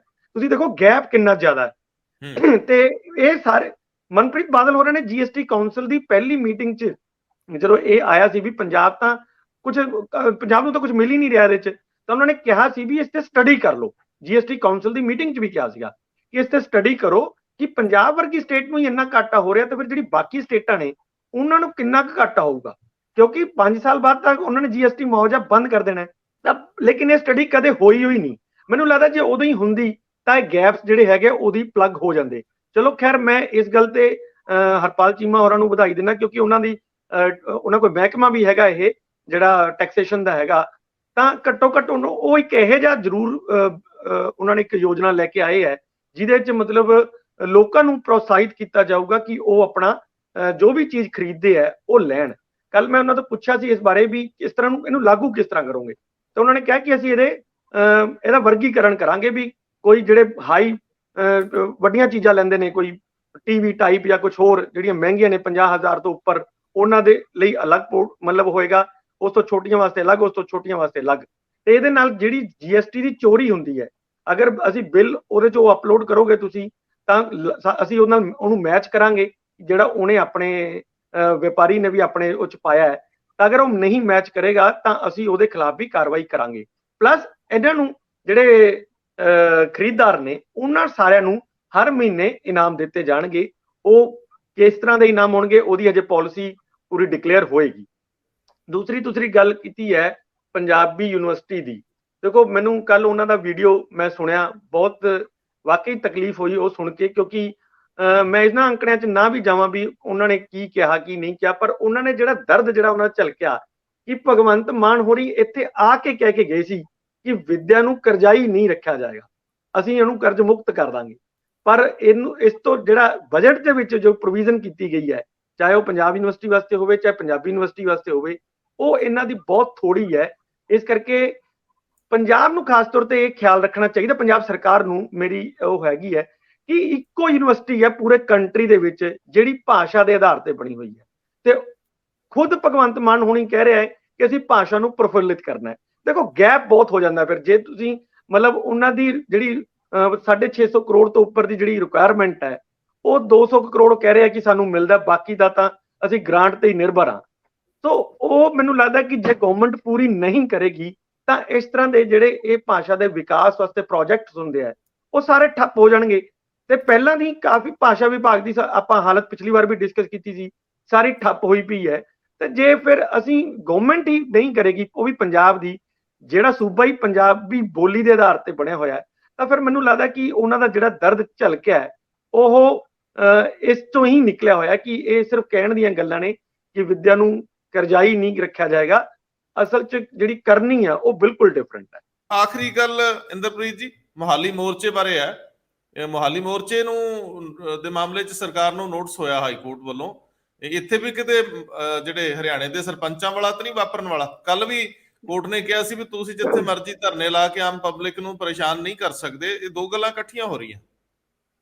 ਬਿਲਕੁਲ ਮੈਨੂੰ ਇਹ ਲੱਗ ਰਿਹਾ ਕਿ ਸ਼ਾਇਦ ਕੋਰਟ ਨੇ ਸੇਮ ਉਸੇ ਤਰ੍ਹਾਂ ਦਾ ਹੀ ਡਿਸੀਜਨ ਲਿੱਤਾ। ਦੇਖੋ ਇਹ ਵੀ ਜਿਹੜਾ ਮੋਰਚਾ ਹੈ ਕਾਫੀ ਦਿਨ ਤੋਂ ਇੱਥੇ ਲੱਗਿਆ ਹੋਇਆ ਹੈ ਔਰ ਉਹ ਪੂਰੀ ਜਿਹੜੀ ਰੋਡ ਹੈ ਉਹ ਬਲੌਕ ਹੋ ਗਈ ਹੈ, ਉੱਥੋਂ ਕੋਈ ਆ ਜਾ ਨਹੀਂ ਸਕਦਾ। ਕੁਝ ਤਾਂ ਪੁਲਿਸ, ਚੰਡੀਗੜ੍ਹ ਪੁਲਿਸ ਨੇ ਬਲੌਕ ਕਰਤੀ, ਹਾਲਾਂਕਿ ਉਹ ਤਾਂ ਸਾਈਡ ਤੇ ਹੀ ਬੈਠੇ ਨੇ ਤੇ ਉਹਨਾਂ ਨੂੰ ਕੋਈ ਜੇ ਜਾਣਾ ਚਾਹਣ ਤਾਂ ਚਲੇ ਵੀ ਜਾ ਸਕਦੇ ਲੋਕ ਤਾਂ, ਪਰ ਪੁਲਿਸ ਵੀ ਆਪਣੇ ਇੱਕ ਡਰ ਚੋਂ ਉਹਨੂੰ ਰੋਡ ਉਹਨਾਂ ਨੇ ਬਲੌਕ ਕਰਕੇ ਡਾਈਵਰਜ਼ਨ ਕੀਤੀ ਹੋਈ ਹੈ। ਸੋ ਇਹ ਜਿਸ ਤਰ੍ਹਾਂ ਦਾ ਸਰਪੰਚਾਂ ਨੇ ਪੰਚਕੂਲਾ ਦੇ ਵਿੱਚ ਇੱਕ ਆਪਣਾ ਐਜੀਟੇਸ਼ਨ ਕਰਦੇ ਹੋਏ ਰੋਕ ਲਗਾਤਾ ਸੀ ਰਸਤੇ ਨੂੰ, ਕਿਉਂਕਿ ਇੱਕੋ ਹੀ ਰਸਤਾ ਜਿਹੜਾ ਹੈਗਾ ਉਹ ਪੰਚਕੂਲਾ ਤੋਂ ਚੰਡੀਗੜ੍ਹ ਆਉਂਦਾ ਹੈ ਮੇਨ, ਬਾਕੀ ਇੱਕ ਉਹ ਛੋਟਾ ਰਸਤਾ ਹੈ। ਮੇਨ ਰਸਤਾ ਇਹੀ ਸੀ, ਜੇ ਉਹ ਬਲੌਕ ਹੋ ਜਾਂਦਾ ਤਾਂ ਤੁਹਾਨੂੰ ਪਤਾ ਕਿ ਪੂਰਾ ਸ਼ਹਿਰ ਹੀ ਜਿਹੜਾ ਹੈਗਾ ਪੰਚਕੂਲਾ ਚੰਡੀਗੜ੍ਹ ਨਾਲੋਂ ਕੱਟ ਜਾਂਦਾ। ਇਸ ਮੋਹਾਲੀ 'ਚ ਇਸ ਤਰ੍ਹਾਂ ਦੀ ਕੋਈ ਪ੍ਰੋਬਲਮ ਨਹੀਂ ਹੈ, ਪਰ ਜਿਸ ਤਰ੍ਹਾਂ ਦਾ ਡਿਸੀਜਨ ਆਇਆ ਹੈ, ਜਿਹੜਾ ਨੋਟਿਸ ਹੋਇਆ ਉਹ ਇਸ ਤੋਂ ਇੱਕ ਲੱਗ ਰਿਹਾ ਕਿ ਸ਼ਾਇਦ ਇੱਥੇ ਵੀ ਉਸੇ ਤਰ੍ਹਾਂ ਦਾ ਡਿਸੀਜਨ ਦਿੱਤਾ ਜਾਏ ਜਿਸ ਤਰ੍ਹਾਂ ਦਾ ਪੰਚਕੂਲੇ 'ਚ ਦਿੱਤਾ ਗਿਆ। ਮੇਰੇ ਖਿਆਲ ਉਹ ਸਰਕਾਰਾਂ ਕੋਲ ਵੀ ਇਹ ਬਹਾਨਾ ਜਦੋਂ ਆ ਜਾਂਦਾ ਤੇ ਫਿਰ ਉਹਨਾਂ ਨੂੰ ਤਾਕਤ ਤੇ ਇਸਤੇਮਾਲ ਦੀ ਖੁੱਲ੍ਹ ਵੀ ਮਿਲ ਜਾਂਦੀ ਹੈ। ਫਿਰ ਉਹ ਕੋਰਟ ਦੇ ਆਰਡਰ ਦੀ ਆੜ ਦੇ ਵਿੱਚ ਲੋਕਾਂ ਨੂੰ ਹਟਾਉਣ ਲਈ ਕੋਈ ਵੀ ਹਰਬਾ ਵਰਤ ਸਕਦੇ ਆ। ਬਹੁਤ ਮਿਹਰਬਾਨੀ, ਬਹੁਤ ਧੰਨਵਾਦ। ਧੰਨਵਾਦ ਜੀ। Thank you.